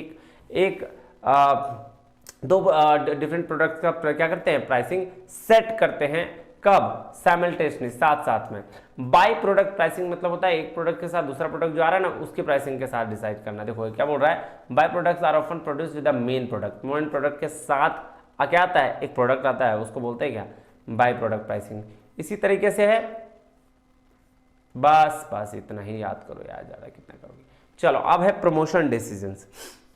अगर हम बात करें प्रमोशन डिसीजन का, तो प्रमोशन डिसीजन होता क्या है, अपने प्रोडक्ट का कम्युनिकेट कर देना कि भैया देखो, तरीका अलग अलग हो सकता है, कम्युनिकेशन बताना कि भैया मेरा प्रोडक्ट है, इसको तुम खरीदो, यही है। अगर सिंपल डिसीजन में देखोगे तो यही है कि भैया हम इन्फॉर्म कर रहे हैं तुमको कि भाई मेरा प्रोडक्ट ये वाला है, तुम इसको खरीद लो, ठीक है, तुम्हारे लिए ये प्रोडक्ट है। चलो अब देखते हैं यहाँ के क्या क्या है। प्रमोशन मिक्स की अगर हम बात करें तो इसमें advertisement, public selling, personal selling, direct marketing, sales promotion सब आता है। हम लोग एक एक करके इसको देखेंगे आराम आराम से। चलो इसको छोड़ो, यहाँ पे आओ, मैं आपको बताता हूँ। ये देखो, यहाँ से शुरू करो। एडवर्टाइजिंग बोलते हैं जब एक्शन है क्या, calling public attention to offering through the paid announcement. इसको याद रखना है, एडवर्टीजमेंट में हम क्या करते हैं, पेड अनाउंसमेंट के थ्रू हम क्या करते हैं, लोगों को अपनी बातें पहुंचाते हैं, अपने प्रोडक्ट की जानकारी देते हैं। तो पेड सोर्स के थ्रू अगर आप किसी कम्युनिकेट कर रहे हो तो उसको बोलते हैं एडवर्टीजमेंट। क्या बोलते हैं, एडवर्टीजमेंट। चलो ये देखो, टाइप्स ऑफ एडवर्टीजमेंट क्या होता है, above the line, below the line, through the line. Above the line promotion advertisement बोलते हैं जब हम बहुत मास मीडिया में करते हैं, जैसे टीवी, रेडियो, टेलीविजन पे टेलीविजन तो न्यूज़पेपर पे एडवर्टाइजमेंट कर रहे हैं, above the line. Below the line बोलते हैं जब आप दुकान वकान पे पैम्पलेट्स वगैरह चिपका के, है ना, बिलबोर्ड्स पे दे के वो सब कर रहे हो तो बोलते हैं उसको बिलो द लाइन। और थ्रू द लाइन मतलब होता है जब दोनों मिला के कर रहे हो तो उसको बोलते हैं थ्रू द लाइन एडवर्टीजमेंट। चलो हाँ, एडवर्टीजमेंट बजट मेथड्स, ये क्या होता है सर, ये वो मेथड्स है जब आप एडवर्टाइज करने जाते हो तो किस मेथड के थ्रू करते हो, उसको करते हो, कौन सा टेक्निक लगाते हो, कौन सा बजट, कितना बजट होगा, कैसे डिसाइड करते हो। तो ये मेथड्स के थ्रू हम डिसाइड करते हैं कि हम इतना बजट इस साल इसमें एडवर्टीजमेंट पे लगा सकते हैं। देखो पहला जो मेथड है उसको बोलते हैं percentage of sales method. Percentage sales method मतलब क्या हुआ जी, कि सर जितना हमारा सेल्स हुआ था ना लास्ट ईयर, उस हिसाब से डिसाइड करेंगे कि हम इतना परसेंट हम क्या कर सकते हैं, मार्केटिंग में खर्चा कर सकते हैं या एडवर्टीजमेंट में खर्चा कर सकते हैं। Objective and task method, objective और टास्क मेथड, उस मेथड को बोलते हैं कि हम ऑब्जेक्टिव के बेस पर डिसाइड करेंगे कि हमारा कितना खर्चा होना चाहिए। Competitive parity method, competitive parity method का क्या मतलब हुआ जी, कि भैया हम कंपटीशन देखेंगे, चेक करेंगे सामने वाला का प्राइस कितना है, उस बेसिस पर वो कितना कर रहा है, उस बेसिस पर हम क्या करेंगे, हम खर्चा करेंगे। अफोर्डेबल और फंड अवेलेबल मेथड, इसको बोलते हैं फंड अवेलेबल मतलब जितना तुम्हारे पास पैसा है, जितनी तुम्हारी औकात, उस हिसाब से तुम खर्चा करो, उस हिसाब से तुम अपनी मार्केटिंग करो। और हिस्टोरिकल मतलब पास्ट के बेस पर कि हमारा पिछला बार कितना खर्चा हुआ था एडवर्टीजमेंट पे, उस बेस पर हम क्या करेंगे, इस बार भी खर्चा करेंगे। बात समझ में आ रही है जी सर। कह रहा है फैक्टर अफेक्टिंग एडवर्टीजमेंट बजट कौन कौन सा है, देखिए कंपनी का साइज, मार्केटिंग का ऑब्जेक्टिव्स, टारगेट का ऑडियंस का टारगेट, कॉम्पिटिटिव एनालिसिस, प्रोडक्ट और सर्विस का ऑफरिंग, ये सारे फैक्टर्स है जिस बेस पर आप क्या कर सकते हैं, एडवर्टीजमेंट बजट डिसाइड कर सकते हैं। चलिए अब आ जाओ मॉडल्स ऑफ एडवर्टीजमेंट, बहुत क्वेश्चन पूछे जाते हैं भाई साहब इससे। चलो hierarchy of effect model given by क्या, लेविन और स्टीनर के द्वारा दिया गया है। इसको हम लोग एडवर्टीजमेंट इफेक्टिवनेस मॉडल भी कहते हैं। देखो इसमें ये परचेज, ये knowledge, awareness, lacking, preference, conviction और एक्शन, ये याद रखना है। यहाँ परचेज है ना तो इसको एक्शन भी कह सकते हो, ठीक है, ये भी लिख सकते हो। Awareness, knowledge, liking, preference, conviction और परचेज, यानी कि एक्शन की बात कर रहा है। इसको हम लोग एडवर्टीजमेंट इफेक्टिव मॉडल्स भी कहते हैं। चलो देखो ये हायरार्की ऑफ इफेक्ट मॉडल यही है ना जी सर, ये देखो awareness, knowledge, liking, preference, conviction और परचेज या एक्शन। चलो ये बात ध्यान में रखिएगा, ये जो दोनों है यहाँ तक, इसको कॉग्निटिव प्रोसेस कहा जाता है, क्योंकि अवेयरनेस, नॉलेज यहाँ थिंक करने का काम है, सोचने का काम है। इसको अफेक्टिव यहाँ फील करने या एक्सपीरियंस का काम है, और इसको कॉग्निटिव यानी कि एक्शन वाला दौर कहा जाता है। उसके बाद है AIDA model. AIDA model Elmo Lewis के द्वारा दिया गया है। इसको मार्केटिंग कम्युनिकेशन रोल के लिए कहा जाता है। इसका फुल फॉर्म है अटेंशन, इंटरेस्ट, डिजायर और एक्शन, ठीक है जी सर, आइडा मॉडल। फिर डगमार मॉडल। डगमार मॉडल क्या है, रसल कूली के द्वारा दिया गया है। एडवर्टीजमेंट रिजल्ट्स मॉडल कहा गया, डिफाइनिंग एडवर्टीजमेंट गोल, मेजर एडवर्टीजमेंट रिजल्ट, ये सारा क्या है, ये सर है आपके फुल फॉर्म, इसको याद रखिएगा, वेरी वेरी इंपॉर्टेंट। चलिए एरहनबर्ग मॉडल। एरहनबर्ग मॉडल चार चीज की बात करता है, अवेयरनेस, ट्रायल, रीइंफोर्समेंट और नजिंग की। कब आया, 1997 में आएगा। Drip model, differentiate, remind, inform और परसुएड। कह रहा be the different from the competition, differentiate कर दो अपना प्रोडक्ट को, है ना, क्यों, क्योंकि भैया प्रोडक्ट तुम्हारा डिफरेंशिएट रहेगा तभी तो बिकेगा।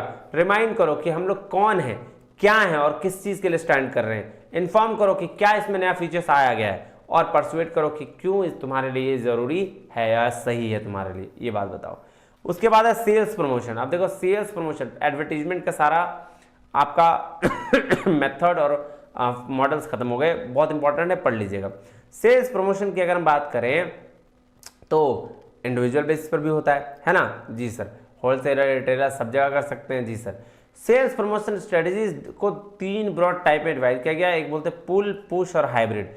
पुल स्ट्रैटेजी भाई साहब वैसा स्ट्रैटेजी जो आप जो खुद ही खींच के चला जाएगा आपके पास क्या कस्टमर, जैसे सीजनल डिस्काउंट मिल जाए, स्कीम्स मिल जाए, तो ये सब सारे क्या है पुल स्ट्रैटेजी है। पुश स्ट्रैटेजी मतलब धक्का देना पड़ेगा कि भैया आप खरीदो खरीदो खरीदो प्रोडक्ट, उस सबको उसको बोलते हैं। और हाइब्रिड मतलब दोनों का दोनों मिक्सचर वाला। टाइप्स ऑफ सेल्स प्रमोशन कौन सा भैया, सेल्स प्रमोशन को दो भाग में डिवाइड किया। एक होता है किसके लिए, पहला कंज्यूमर और दूसरा होता है आपका ये रिटेलर के लिए, है ना।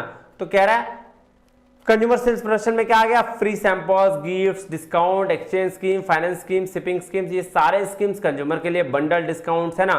और दूसरा होता है ट्रेड सेल्स प्रमोशन। ट्रेड मतलब बिजनेसमैन, वही रिटेलर्स लोगों के लिए, ठीक है। तो ट्रेड सेल्स प्रमोशन मतलब कि भाई साहब जो सेल्समैन क्या बोलते हैं, डिस्ट्रीब्यूटर्स, डीलर्स, उन सब के लिए होता है, ठीक है ना। कंज्यूमर के लिए अलग और ट्रेड सेल्स प्रमोशंस अलग होता है, जो बिजनेस के लिए होता है, जो किसके लिए, point of purchase trade show करवाते हैं, पुश मनी देते हैं, डीलर को लोडर्स देते हैं, ट्रेड डील्स देते हैं, बाइंग अलाउंस देते हैं, ये सारा चीज, ठीक है जी सर। अब चलिए उसके बाद है पर्सनल सेलिंग। पर्सनल सेलिंग की अगर हम बात करें तो पर्सनल सेलिंग क्या है, पर्सनल सेलिंग मतलब इंडिविजुअल लेवल पर सेलिंग, है ना, उसको बोलते हैं। तो देखिए कह रहा है the process of informing customer persuading them to purchase products through the personal communication is known as personal selling. तो खुद इंडिविजुअल लेवल पर जो सेलिंग होती है, जो कम्युनिकेशन होता है। चलिए कह रहा है ऑब्जेक्टिव क्या है, हम ब्रांड और प्रोडक्ट बिल्ड करते हैं, ब्रांड को, और प्रोडक्ट अवेयरनेस दिखाते हैं, सेल्स इंक्रीज किया जाता है, लॉन्ग टर्म रिलेशनशिप डेवलप किया जाता है, सपोर्ट द कस्टमर्स को किया जाता है ना, stimulating the offerings demand, reinforcing the brand, है ना, ये सारा काम होता है। देखो उसके बाद क्या बात करें, पब्लिसिटी और पब्लिक रिलेशंस। देखो पब्लिसिटी क्या है, शॉर्ट टर्म स्ट्रैटेजी, और पब्लिक रिलेशन बनाना क्या है, लॉन्ग टर्म स्ट्रैटेजी। पब्लिसिटी क्या है, तो भैया पब्लिसिटी पॉजिटिव और नेगेटिव हो सकता है, लेकिन ये हमेशा पॉजिटिव होता है पब्लिक रिलेशन। कह रहा है all it is not always under the control of person about the home publicity is made, it is under the control of firms और एजेंट। देखो पब्लिक रिलेशन ध्यान से समझना, पब्लिसिटी शॉर्ट टर्म के लिए हुआ, एक बार किसी चीज को कुछ तुमने सही काम कर दिया, मान लो किसी को डोनेट कर दिया, पब्लिसिटी हो गई। लेकिन अगर पब्लिक से रिलेशन बना के रखा तो वो हमेशा लॉन्ग टर्म तक चलता रहेगा, ये बात ध्यान में रखिएगा। चलिए ये बात था। अब क्या है डायरेक्ट मार्केटिंग। डायरेक्ट मार्केटिंग मतलब जो डायरेक्टली कनेक्ट करते हैं। कह रहे हैं marketing strategy where the target customer is contacted directly, directly contact किया जाता है, उसको बोलते हैं क्या, डायरेक्ट मार्केटिंग। कह रहे हैं it is called direct marketing because it generally eliminates the need of middle man such as retailer. तो मिडिल मैन का जो कहानी है वो खत्म करता है। जैसे आप मान लो कोई प्रोडक्ट बना रहा है और डायरेक्टली आप उससे मंगवा ले रहे हो, कस्टमर और मैन्युफैक्चरर का डायरेक्ट रिलेशन हो, उसको बोलते हैं direct marketing. Types of direct marketing में क्या आता है, टेली मार्केटिंग, है ना, text message, email, target online ad, social media interaction, television, information, coupon ads, direct mail, flash handouts, ये सारा kiosk and stands, door to door solicitation, है ना, ये सारी चीज। अब उसके बाद है बीसीजी मैट्रिक्स। तो भाई साहब क्वेश्चन कई बार पूछा गया है, ध्यान समझिएगा। Cash cow, stars, question mark और डॉग्स, ये चार आपके क्या है, क्वाड्रेंट्स हैं, ठीक है। अब कैश काउ की अगर हम बात करें तो हाई मार्केट शेयर होता है बट लो ग्रोथ रेट होगा, इसको बोलेंगे कैश काउ, जिसको बोलते हैं मोस्ट प्रॉफिटेबल। ये देखो क्या है, high market share but low growth rate. Stars जो होगा हाई मार्केट शेयर होगा और हाई ग्रोथ रेट होगा, हाई कंपटीशन या ज्यादा कंपटीशन होगा। क्वेश्चन मार्क में low market share high growth rate, और डॉग जो होगा low market share low growth rate. ये देखो हाई लो वाला है ना, ये देखो लो क्या मार्केट ग्रोथ, और ये हाई क्या, हाई आपका मार्केट शेयर। देख लो लो मार्केट शेयर और हाई मार्केट ग्रोथ, यही था ना, high market share low growth rate, लो ग्रोथ रेट और हाई मार्केट शेयर, ठीक है, हाँ ठीक है बिल्कुल सही। तो क्या है, हाई मार्केट शेयर और लो ग्रोथ रेट। चलो उसके बाद है एंस ऑफ मैट्रिक्स। एंस ऑफ मैट्रिक्स में कुछ भी नहीं है, याद रखिएगा, जब एग्जिस्टिंग मार्केट है और एग्जिस्टिंग क्या है प्रोडक्ट है तो उसको बोलते हैं मार्केट पेनिट्रेशन। जब न्यू मार्केट है और एग्जिस्टिंग प्रोडक्ट है तो उसको बोलेंगे मार्केट डेवलपमेंट। जब एग्जिस्टिंग प्रोडक्ट है, ठीक है, और एग्जिस्टिंग मार्केट है और न्यू प्रोडक्ट है तो उसको बोलेंगे प्रोडक्ट डेवलपमेंट। और इसको बोलेंगे जब न्यू प्रोडक्ट है और न्यू मार्केट है तो उसको बोलेंगे डाइवर्सिफिकेशन। ये बात ध्यान में रखिएगा। चलिए ये देखिए जी मिक्सन मैट्रिक्स एंड नटशेल, ठीक है।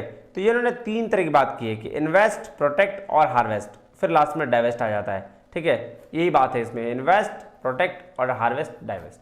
चलो अब आ जाता है डिस्ट्रीब्यूशन डिसीजन। डिस्ट्रीब्यूशन डिसीजन मतलब होता है कि भैया प्रोडक्ट को आप कितने प्रोसेस में कस्टमर तक पहुंचाते हैं। सिंपल सी बात है, physical flow of products through distribution channel, है ना।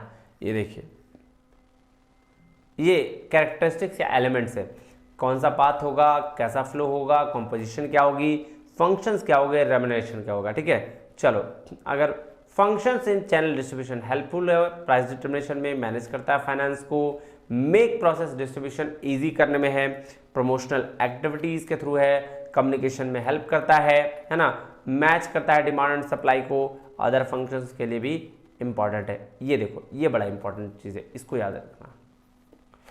Factor determining choice of distribution, तो सबसे पहले कौन कौन सा फैक्टर है, कह रहा है पहला फैक्टर है factor related to product characteristics, फिर एक कंपनी के कैरेक्टरिस्टिक्स।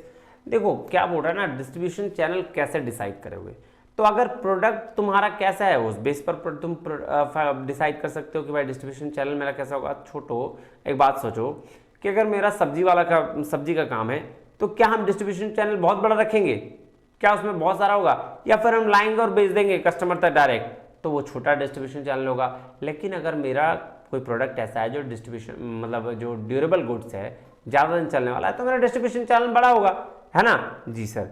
उसी तरीके से कंपनी की कैरेक्टरिस्टिक्स, कंपनी किस का औकात मिला जुला के अगर समझो तो कंपनी का क्या औकात है, उस बेस पर भी हम क्या करेंगे, डिस्ट्रीब्यूशन चैनल बनाएंगे। कह रहा है मार्केटिंग और कंज्यूमर का कैरेक्टरिस्टिक्स क्या है, उस बेस पर हम बना लेंगे डिस्ट्रीब्यूशन चैनल। फिर मिडिल मैन कंसिडरेशन, कैसे मिडिल मैन आप कंसिडर करते हो उसको, उसके बेस पर बनेगा। इन्वायरमेंट क्या कैरेक्टरिस्टिक्स क्या है, आसपास की चीजें कैसी है, उस बेस पर हम बना लेंगे क्या, डिस्ट्रीब्यूशन चैनल। ये देखो कह रहा factor related to product characteristics, product manufacture by a company is governing factor the selection product channel of distribution. ये बात ध्यान रखो कि जब प्रोडक्ट के कैरेक्टरिस्टिक्स अच्छा होगा, देखो किस बेस पर होगा, प्रोडक्ट का कैरेक्टरिस्टिक्स क्या है, इंडस्ट्रियल है या कंज्यूमर गुड्स है, पेरिसेबल नेचर का है या नहीं है, यूनिट वैल्यू क्या है उसकी, ऑब्सोलेंस क्या है, वेट क्या है, स्टैंडर्ड प्रोडक्ट है या नहीं, परचेज फ्रीक्वेंसी क्या होगी, न्यूनेस है या नहीं, सीजनल प्रोडक्ट तो नहीं है। ये सारा चीज आपका प्रोडक्ट का कैरेक्टरिस्टिक्स बताएगा कि आपका डिस्ट्रीब्यूशन चैनल कैसा होगा। फिर आप देखिए कह रहा है रिलेटेड टू कंपनी का कैरेक्टरिस्टिक, मतलब फाइनेंशियल स्ट्रेंथ क्या है, मतलब औकात क्या है, कम मार्केटिंग पॉलिसीज क्या है कंपनी की, साइज कैसा है कंपनी का, ये सारा फैक्टर है ना। अब छोटा सा कंपनी होगा, कितना बड़ा तुम बनाओगे डिस्ट्रीब्यूशन चैनल, बहुत बड़ा तो नहीं बना पाओगे, लेकिन कंपनी बड़ी होगी तुम्हारा डिस्ट्रीब्यूशन चैनल भी बड़ा होगा। डिस्ट्रीब्यूशन चैनल मतलब मैं फिर से कह रहा हूँ, मैन्युफैक्चरर से कस्टमर तक पहुंचाने के जितने सारे लोग होते हैं वो डिस्ट्रीब्यूशन चैनल के अंतर्गत आते हैं। चलो factor relating to the market और कंज्यूमर कैरेक्टरिस्टिक्स, देखो कंज्यूमर कैरेक्टरिस्टिक्स में क्या देखेंगे, कंज्यूमर सामान प्रोडक्ट खरीद रहा है कि नहीं, लोकेशन कितना डिपेंडेबल है, नंबर ऑफ कस्टमर कितने हैं, साइज ऑफ ऑर्डर कितना है, इस बेस पर भी हम क्या करेंगे सर डिस्ट्रीब्यूशन चैनल बनाएंगे। Factor relating to middle man consideration, बोलो भाई साहब ऐसा है कि सेल्स वॉल्यूम पोटेंशियल कितना है, मिडिल मैन कितने अवेलेबल है, मिडिल मैन का एटीट्यूड क्या है, कॉस्ट क्या आ रहा है चैनल का, उस हिसाब से भी हम क्या करेंगे बनाएंगे डिस्ट्रीब्यूशन चैनल। एनवायरमेंटल कैरेक्टरिस्टिक्स कैसा है, मतलब इकोनॉमिक कंडीशन ठीक है कि नहीं, लीगल रिस्ट्रिक्शंस तो नहीं आ रहे हैं किसी तरीके से, फिजिकल स्ट्रक्चर तो ठीक है ना, कंपटीटर्स का चैनल किस हिसाब से है वो भी मैटर करता है। चलो अब टाइप्स ऑफ डिस्ट्रीब्यूशन चैनल की बात करें तो देखो यहाँ पे ये इसको ध्यान में रखो देखो मैं एक की बात करता हूँ, production ultimate consumer, producers retailer ultimate consumer, producer wholesaler retailer ultimate consumer, producer wholesaler जॉबर retailer ultimate consumer. तो ये आपके ऊपर वाले जो फैक्टर्स थे ना उस बेस पर डिपेंड करते हैं कि आपका जो है डिस्ट्रीब्यूशन चैनल कितना बड़ा होना चाहिए या होगा। ये देखो ये बेस्ट है, सबसे बड़ा ये है प्रोड्यूसर, एजेंट, होलसेलर, रिटेलर और कंज्यूमर, है ना। फिर से ये छोटा है, इससे छोटा, ये छोटा है। तो भैया अगर आपका नॉन ड्यूरेबल गुड्स है तो ये वाला चलेगा, और durable goods non durable goods है तो ये वाला चलेगा, और ड्यूरेबल गुड्स है तो ये वाला चलेगा, मतलब सब्जी वगैरह है तो ये चलेगा, और नॉन सब्जी मतलब कुछ ऐसा प्रोडक्ट है जो लंबा समय चल सकता है तो ये वाला आप डिस्ट्रीब्यूशन चैनल यूज कर सकते हो। चलो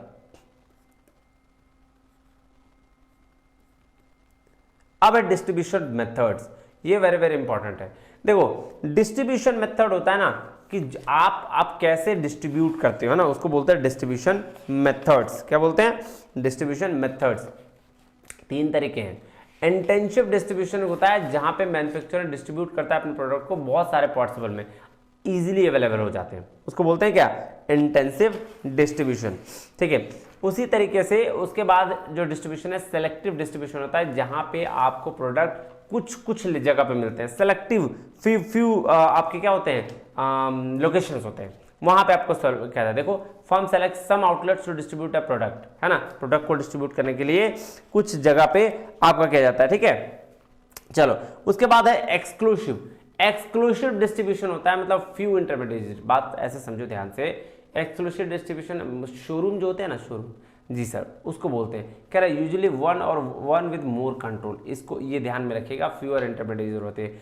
तो अगर हम इंटेंसिव डिस्ट्रीब्यूशन की बात करें तो हम इजीली जो सामान हमको मिल जाता है ना, वैसा डिस्ट्रीब्यूशन को कहते हैं। जैसे नमक, दाल, चावल, सिगरेट, ये सब मिल जा रहा है ना, तो उसको इंटेंसिव डिस्ट्रीब्यूशन कैटेगरी में आता है। अगर हम यही बात करें कि हमको सामान थोड़ा सा लेट से मिल रहा है, जैसे कपड़ा खरीदने जा रहे हैं, थोड़ा टाइम लग रहा है, तो वो एक्सक्लूसिव में आ जा, सेलेक्टिव डिस्ट्रीब्यूशन में आ जाएगा। और जो हम मान लो रोलेक्स का वॉच खरीद रहे हैं, मर्सिडीज खरीद रहे हैं, तो वो एक्सक्लूसिव डिस्ट्रीब्यूशन में आ जाएगा। क्या आ जाएगा? एक्सक्लूसिव डिस्ट्रीब्यूशन में। चलो ये देखो, इस चार्ट को समझो, एकदम मजा आ जाएगा। Exclusive distribution, intensive, selective. चलो मैं इंटेंसिव से शुरू करता हूँ। कन्वीनियंस गुड्स होते हैं, क्या होते हैं? कन्वीनियंट गुड्स होते हैं। सप्लाई स्मॉल टूल्स, लुब्रिकेंट्स होते हैं। यहाँ पे मेनी मिडिलमैन होता है, एक नहीं बहुत सारे मिडिलमैन होते हैं। किसके लिए? जैसे सॉप, टूथपेस्ट, वॉशिंग पाउडर, ये सारा।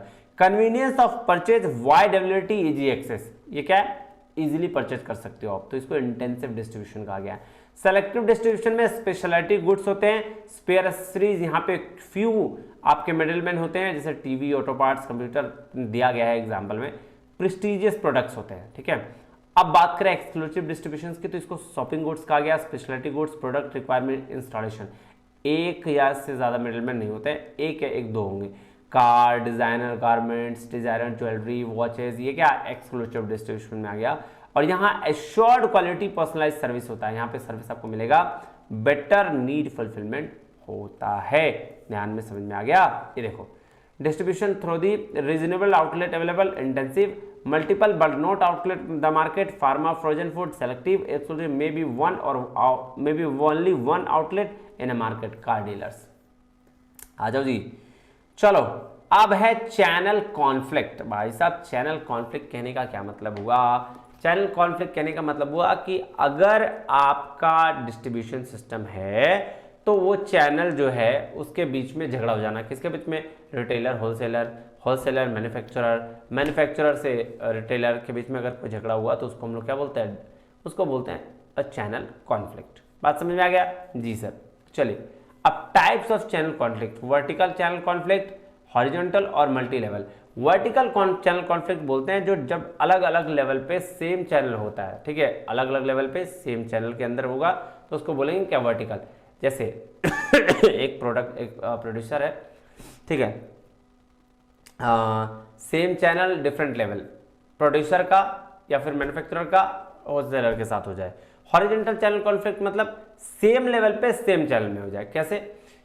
एक रिटेलर का दूसरे रिटेलर के साथ हो जाए, उसको हॉरिजॉन्टल चैनल बोलते हैं। और मल्टी लेवल मतलब सर, मल्टी लेवल कॉन्फ्लिक्ट हो जाता है जब आप मान लो कि ऑनलाइन ऑफलाइन दोनों बेच रहे हो, ऑनलाइन वाला किसी ऑफलाइन वाले से कॉन्फ्लिक्ट हो जाए, उसको बोलते हैं क्या? Multi channel conflict.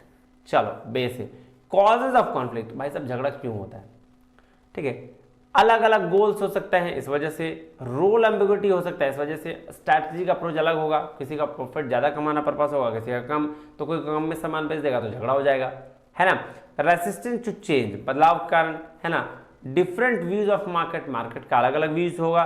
ठीक है, ज्योग्राफिक या डेमोग्राफिक डिस्ट्रीब्यूशन मिसअलाइनमेंट हो जाए इस वजह से, तो ये सारे रीजंस हो सकते हैं जिसकी वजह से आपके क्या हो सकते हैं? चैनल कॉन्फ्लिक्ट हो सकता है। उसके बाद है कंज्यूमर बिहेवियर। देखो यार, कंज्यूमर बिहेवियर को अगर आपने कंज्यूमर की बिहेवियर को स्टडी कर लिया ना तो आपका काम तो आधा से ज़्यादा यही बन जाता है। कंज्यूमर कैसे किसी भी चीज़ को बाय करता है, उसके बिहेवियर को स्टडी करना कंज्यूमर बिहेवियर कहलाता है। बिल्कुल सिंपल सी बात है।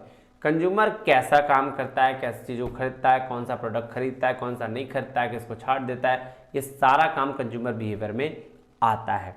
कह रहा why consumer behaviour is important, study of consumer behaviour is one of the most important marketing activities under the companies and institution because it helps marketer determine what influence consumer buying decisions. मिला जुला के वही बात कह रहा है कि एक कस्टमर के अगर आपने बाइंग बिहेवियर को स्टडी कर लिया तो फिर वो उसके लिए इजी हो जाएगा आपके लिए कि आप उसको कौन सा प्रोडक्ट दिखाओ कौन सा नहीं दिखाओ। और इसके लिए आजकल तो भयानक, मतलब नेट ऑन रहना चाहिए आपको, आपके माइंड को रीड करने लगे हैं यार। आप सोचो ना, आप जस्ट इमेजिन करो कि आप कुछ सोचते हो कि भाई नेट चला रहे हो, आप सोचते हो कि ये चीज़ मेरे को चाहिए, वही आपके हर जगह आने लगता है। फेसबुक, इंस्टा, आपके गूगल, हर जगह आपके आने लगा है। तो ये ताकत है भाई आर्टिफिशियल इंटेलिजेंस की, ठीक है। तो वो धीरे धीरे देखना, आप सिर्फ सोचोगे और वो चीज़ आपको ग्रैब कर लेगा। ये इंटरनेट की ताकत धीरे धीरे हो रही है। अब कह रहा है नेचर ऑफ कंज्यूमर बिहेवियर क्या है, ये वेरियस फैक्टर से इन्फ्लुएंस्ड है, कांस्टेंट चेंज होता रहेगा, है ना, वेरी करेंगे कंज्यूमर टू कंज्यूमर, ठीक है। उसके बाद वेरी करेगा रीजन टू रीजन या कंट्री टू कंट्री। बिल्कुल बात सही है, कंज्यूमर बिहेवियर भाई साहब। अब देखो झारखंड बिहार की मैं बात करूँ तो यहाँ रोटी चावल बहुत चलता है, लेकिन अगर साउथ की बात करूँ तो इडली डोसा चलता है। तो प्रोडक्ट भाई साहब बिहेवियर तो हमको उस हिसाब से स्टडी करना पड़ेगा ना कंज्यूमर का।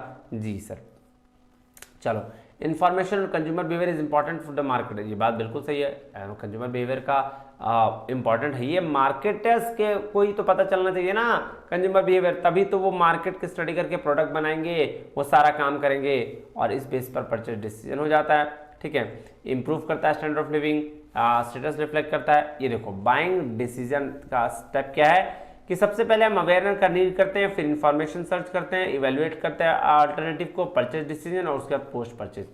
आ जाओ ये देखो, इसको ध्यान से देखो कि कैसे कंज्यूमर डिसीजन लेता है, अपने कोई प्रोडक्ट खरीदता है। सबसे पहले वो नीड को रिकॉग्नाइज करता है, मतलब मेरे पास हमको प्रॉब्लम रिकॉग्निशन या नीड रिकॉग्निशन कहने का मतलब है कि उस आपको जरूरत क्या है, प्रोडक्ट की क्या जरूरत है ना। जी सर, तो प्रोडक्ट की जरूरत है, मान लो हमको कुछ खरीदना है, जी बिल्कुल।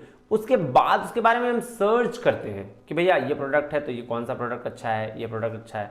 और उसके बाद हम बहुत सारे उसके अल्टरनेटिव, जब हमको प्रोडक्ट के बारे में पता चल जाता है, हमको इन्फॉर्मेशन लग जाता है, फिर हम उसकी अल्टरनेटिव ढूंढने लगते हैं। ये अच्छा इसके अलावा और भी कोई प्रोडक्ट है क्या इसके इस जैसा, फिर हम अल्टरनेटिव देखते हैं कि इवेल्युएट करते हैं कि कौन सा प्रोडक्ट अच्छा है, और फिर फाइनली हम परचेज करते हैं उसको, है ना। जो हमको सबसे बेस्ट लगता है हम परचेज कर लेते हैं और उसके बाद पोस्ट परचेज डिसीजन लेते हैं कि भैया ये प्रोडक्ट मेरे लिए वैल्यू सेटिस्फेक्शन दे रहा है या नहीं दे रहा है। अगर वैल्यू सेटिस्फेक्शन दे रहा है तो हम बार बार उस प्रोडक्ट को खरीदते हैं, अगर वैल्यू सेटिस्फेक्शन नहीं दे रहा है तो हम फिर प्रोडक्ट को नहीं खरीदते हैं। यही है इसमें कहानी। चलो अब कह रहा है roles in the consumer decision making process. Initiator होते हैं, इन्फ्लुएंसर होते हैं, डिसाइडर, बायर, यूजर, केयरटेकर। अरे ये बेसिक चीज है, इसको छोड़ो। आ जाओ,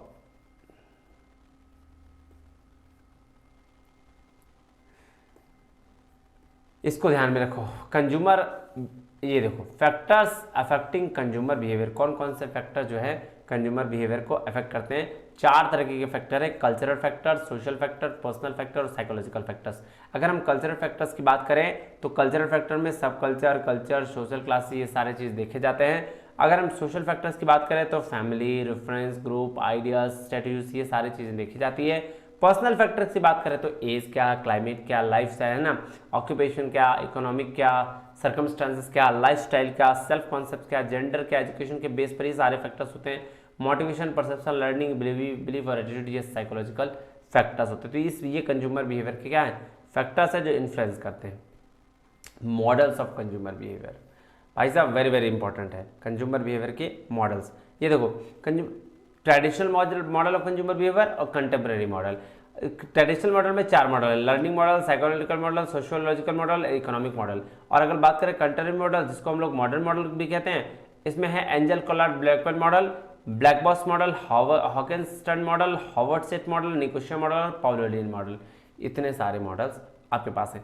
बेसिक पढ़ूंगा, एकदम स्टार्ट करूंगा, मैंने बहुत डेप्थ में पढ़ाया है क्लास में, तो इसमें कुछ नहीं करना है। देखो learning model of consumer behaviour जो है वो बेसिक नीड्स की बात करता है, साइकोलॉजिकल नीड्स की और सेल्फ फुलफिलमेंट नीड्स की बात करता है।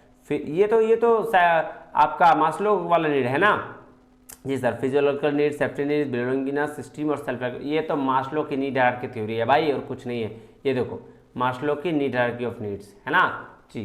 तो ये तो बेसिक चीज है। Psycho analytical model of consumer behaviour है। ये क्या कहता है, सेगमेंट फ्राइड ने दिया है, father of psychoanalysis. The psychoanalytical model draw from his theories and says individual customer has deep rooted motives both conscious और अनकॉन्शियस, दोनों तरीके से, ठीक है। क्या कहता है, जो that drives them to make a purchase, और इसी हिसाब से वो चीजों को परचेज करते हैं बस। तीसरा है सोशियोलॉजिकल मॉडल। क्या कह रहा है, कह रहा है this is concern with the society, किससे, सोसाइटी से, group of part of society and he may be a member of many groups in the society, ठीक है।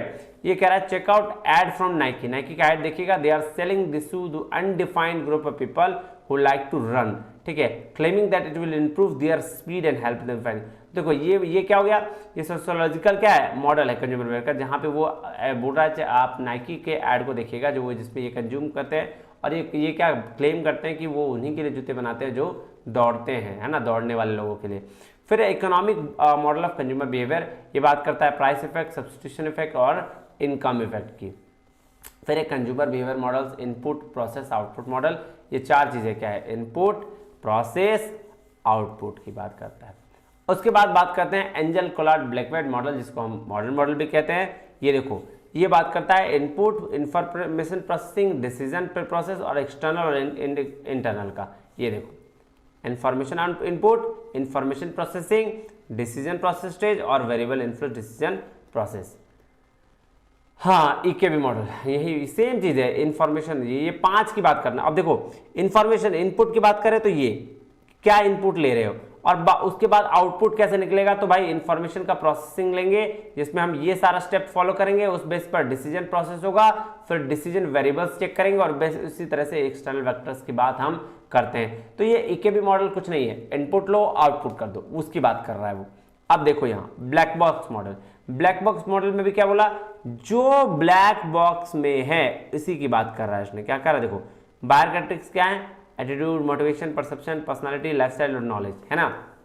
चलो ये देखो, बायर ब्लैक बॉक्स कह रहा है रिएक्शन स्टिमुली, है ना जी सर। चलिए उसके बाद है Hawkins term impulsive buyer buying decision, impulsive buyer decision क्या बोल रहा है, ये देखो फर्स्ट स्टेज में क्या करेगा, पहले इंपल्स परचेज करेगा, फिर मेक रिमाइंड इंपल्स बाय करेगा, फिर थर्ड स्टेज होगा इंपल्स परचेज और कंज्यूमर मेक प्लान और इंपल्स डिसीजन लेगा। ध्यान से देखिएगा, चार स्टेज है, चारों के चारों क्या है आपको याद रखने हैं बस। उसके बाद है हार्वर्ड सेट मॉडल, जो हार्वर्ड सेट कंज्यूमर बिहेवियर 1969 में दिया है इन्होंने, थ्योरी ऑफ बाइंग बिहेवियर भी इसको कहा गया। देखिए इसको और डेप्थ में आपको पढ़ना है, मैंने एकदम डेप्थ में पढ़ा रखा है, आप चले जाइएगा इसमें मॉडल वाला में और वहां पे आपको पूरा डेप्थ में पढ़ाएगा। यहाँ रिवीजन है इसलिए मैं जल्दी जल्दी करा दे रहा हूँ। देखो इसमें क्या बोल रहा है, फर्स्ट लेवल डिस्क्राइब करता है एक्सटेंसिव प्रॉब्लम सॉल्विंग का, और second level limited problem solving की बात करता है, third level habitual response behaviour की बात करता है। चलो उसके बाद क्या है, उसके बाद है निकोसिया मॉडल। निकोसिया मॉडल किसने दिया, निकोसिया ने 1976 में। ये बात करता है कॉन्सेंट्रेट किस पर, buying decision for new product, जब न्यू प्रोडक्ट बनता है तो उसका बाइंग डिसीजन कैसे होता है। कह रहा है explain consumer buying behaviour, consumer buying behaviour from the marketers perspective, marketers के पर्सपेक्टिव से निकोसिया मॉडल बनाया गया है। चलिए अगर हम बात करें पावलोवियन मॉडल, तो ये क्या रशियन फिजियोलॉजिस्ट इवान पावलो ने इसको बनाया है। ये ड्राइव्स और ट्रिगरिंग शूज की बात करता है कि ट्रिगर शूज और नॉन ट्रिगर शूज, इसकी बात ये करता है। चलो उसके बाद है ट्रेंड्स इन मार्केटिंग। भाई साहब ट्रेंड्स इन मार्केटिंग कहने का क्या मतलब हुआ कि अभी ट्रेंड्स कौन कौन सा मार्केटिंग में चल रहा है। तो सबसे पहला मार्केटिंग की बात किया सर्विस मार्केटिंग। सर्विस मार्केटिंग मतलब जो सर्विस की हम लोग मार्केटिंग करते हैं, नहीं ऐसा कह रहा है। सर्विस मार्केटिंग क्या है, प्रोसेस है, प्रैक्टिस है, strategy that promotes intangible offering and benefit to the customer with aim to build up customer satisfaction, relationship and value. मिला जुला के बात यही समझ लो, सर्विस मतलब जो आप सर्विस दे रहे हो उसके बारे में लोगों को बताना, ऑफर करना, दैट्स इट सर्विस मार्केटिंग। जी सर। अब देखिए 4 कैरेक्टरिस्टिक्स, ये इंपॉर्टेंट है क्योंकि यही पूछा गया है, 4 तरीके की चीजें पूछी गई है। क्या क्या सर, अगर हम बात करें कि 4 डिस्टिंक्ट कैरेक्टरिस्टिक्स में, तो इंटेंजिबिलिटी, इंसेपरेबिलिटी, वेरिएबिलिटी और पेरिसेबिलिटी, ये 4 चीजें क्या सर्विस मार्केटिंग के कैरेक्टरिस्टिक्स हैं। सवाल पूछे गए, इसी को ऊपर नीचे करके 4-5 ऑप्शन दे दिया गया था, उसमें से ये चारों को छाट के निकालना था। चलिए इससे ज्यादा दिमाग लगाने की जरूरत। ये देखो इसको देख लें, इंटेंजिबल, वेरिएबिलिटी, इंसेबिलिटी और पेरिसेबिलिटी। अब 3 नया एक्सटेंड किया गया, extended marketing mix for services, ठीक है। 4 4 पीस था ना, ये प्रोडक्ट, प्राइस, प्लेस और प्रमोशन, उसका 3 और एक्सटेंड किया गया, पीपल, फिजिकल एविडेंस और प्रोसेस, ये याद रखिएगा। सर्विस मार्केटिंग के टाइप्स हैं internal, external marketing, interactive marketing, ये कुछ भी नहीं है, बेसिक चीजें। और क्या है, सोशल मार्केटिंग। सोशल मार्केटिंग वो मार्केटिंग होता है जो भाई साहब समाज के बेनिफिट्स के लिए होता है, समाज सोशल है ना। और एक होता है सोसाइटल मार्केटिंग। ये देखो यार, दोनों का ना मैं डिफरेंस बताता हूँ। सोसाइटल मार्केटिंग, इसका मैंने चार्ट बना रखा होगा, एक मिनट रुको, तो ये देखो यहाँ पे आ जाओ, इससे समझो सोशल मार्केटिंग और सोसाइटल मार्केटिंग में क्या है। यहाँ पे सोशल मार्केटिंग वो मार्केटिंग होता है जिसका प्राइमरी एम होता है कि वो क्या करे, समाज के बेनिफिट के लिए सोचे। जैसे अगर मैं बात करूं पोलियो ड्रॉप्स, क्या है वो सोशल मार्केटिंग था। लेकिन आपने एक देखा होगा कि सोसाइटल मार्केटिंग में क्या होता है कि वो कुछ पैसे एडवर्टीजमेंट में खर्चे करते हैं, और एडवर्टीजमेंट में ऐसा बताया जाता है कि कुछ पैसे जो है पब्लिक के लिए होगा। ये क्या है, ये उनका प्रॉफिट कमाने का तरीका है। तो प्राइमरी एम प्रॉफिट कमाना है, सेकेंडरी एम सोशल जब हो जाएगा तो उसको सोसाइटल मार्केटिंग कहा जाएगा। जैसे आप क्लिनिक प्लस के ऐड पे देख लो, बहुत सारे और एड्स आते हैं जिसमें बोलता है 1 रुपया शिक्षा की ओर, आपका 1 रुपया इसकी ओर। तो वो क्या है, वो सोसाइटल मार्केटिंग है, सोशल नहीं है। लेकिन पोलियो ड्रॉप्स जैसे जो मिशन है वो आपके सोशल मार्केटिंग के अंदर आते हैं। तो social marketing primary aim social benefit, और societal marketing primary aim profit generation. चलो ये देखो दिया हुआ example, polio drops campaign, AIDS, awareness, safe driving. और अगर बात करें एग्जांपल इसका सोसाइटल मार्केटिंग की, तो सेव वाटर, एक बाल्टी पानी बचाने के लिए बोल रहा है, सर्फ खरीदिए। एरियल बोल रहा है 1 रुपया जाता है कहाँ, हर परचेज पर, जो बच्चे रोते रहते हैं उसके लिए, ऐसा। चलिए उसके बाद क्या है सर, उसके बाद है ऑनलाइन मार्केटिंग। ऑनलाइन मार्केटिंग किसको बोलते हैं, ऑनलाइन मार्केटिंग वही जो हम लोग डिजिटल लेवल पर जो खरीदते हैं, है ना, इसको डिजिटल मार्केटिंग भी कहा जाता है, इंटरनेट मार्केटिंग भी कहा जाता है। ठीक है, बात समझ में आई जी सर? कुछ है ही नहीं यार इसमें, क्या ही मैं पढ़ाऊँ आपको। ये देखो content marketing, social media marketing, influence marketing, affiliate marketing, web designing, email, ये सारे मार्केटिंग आते हैं ऑनलाइन मार्केटिंग में। ठीक है, चलो इसमें क्या ही पढ़ाना। ग्रीन मार्केटिंग, इसको पढ़ लो।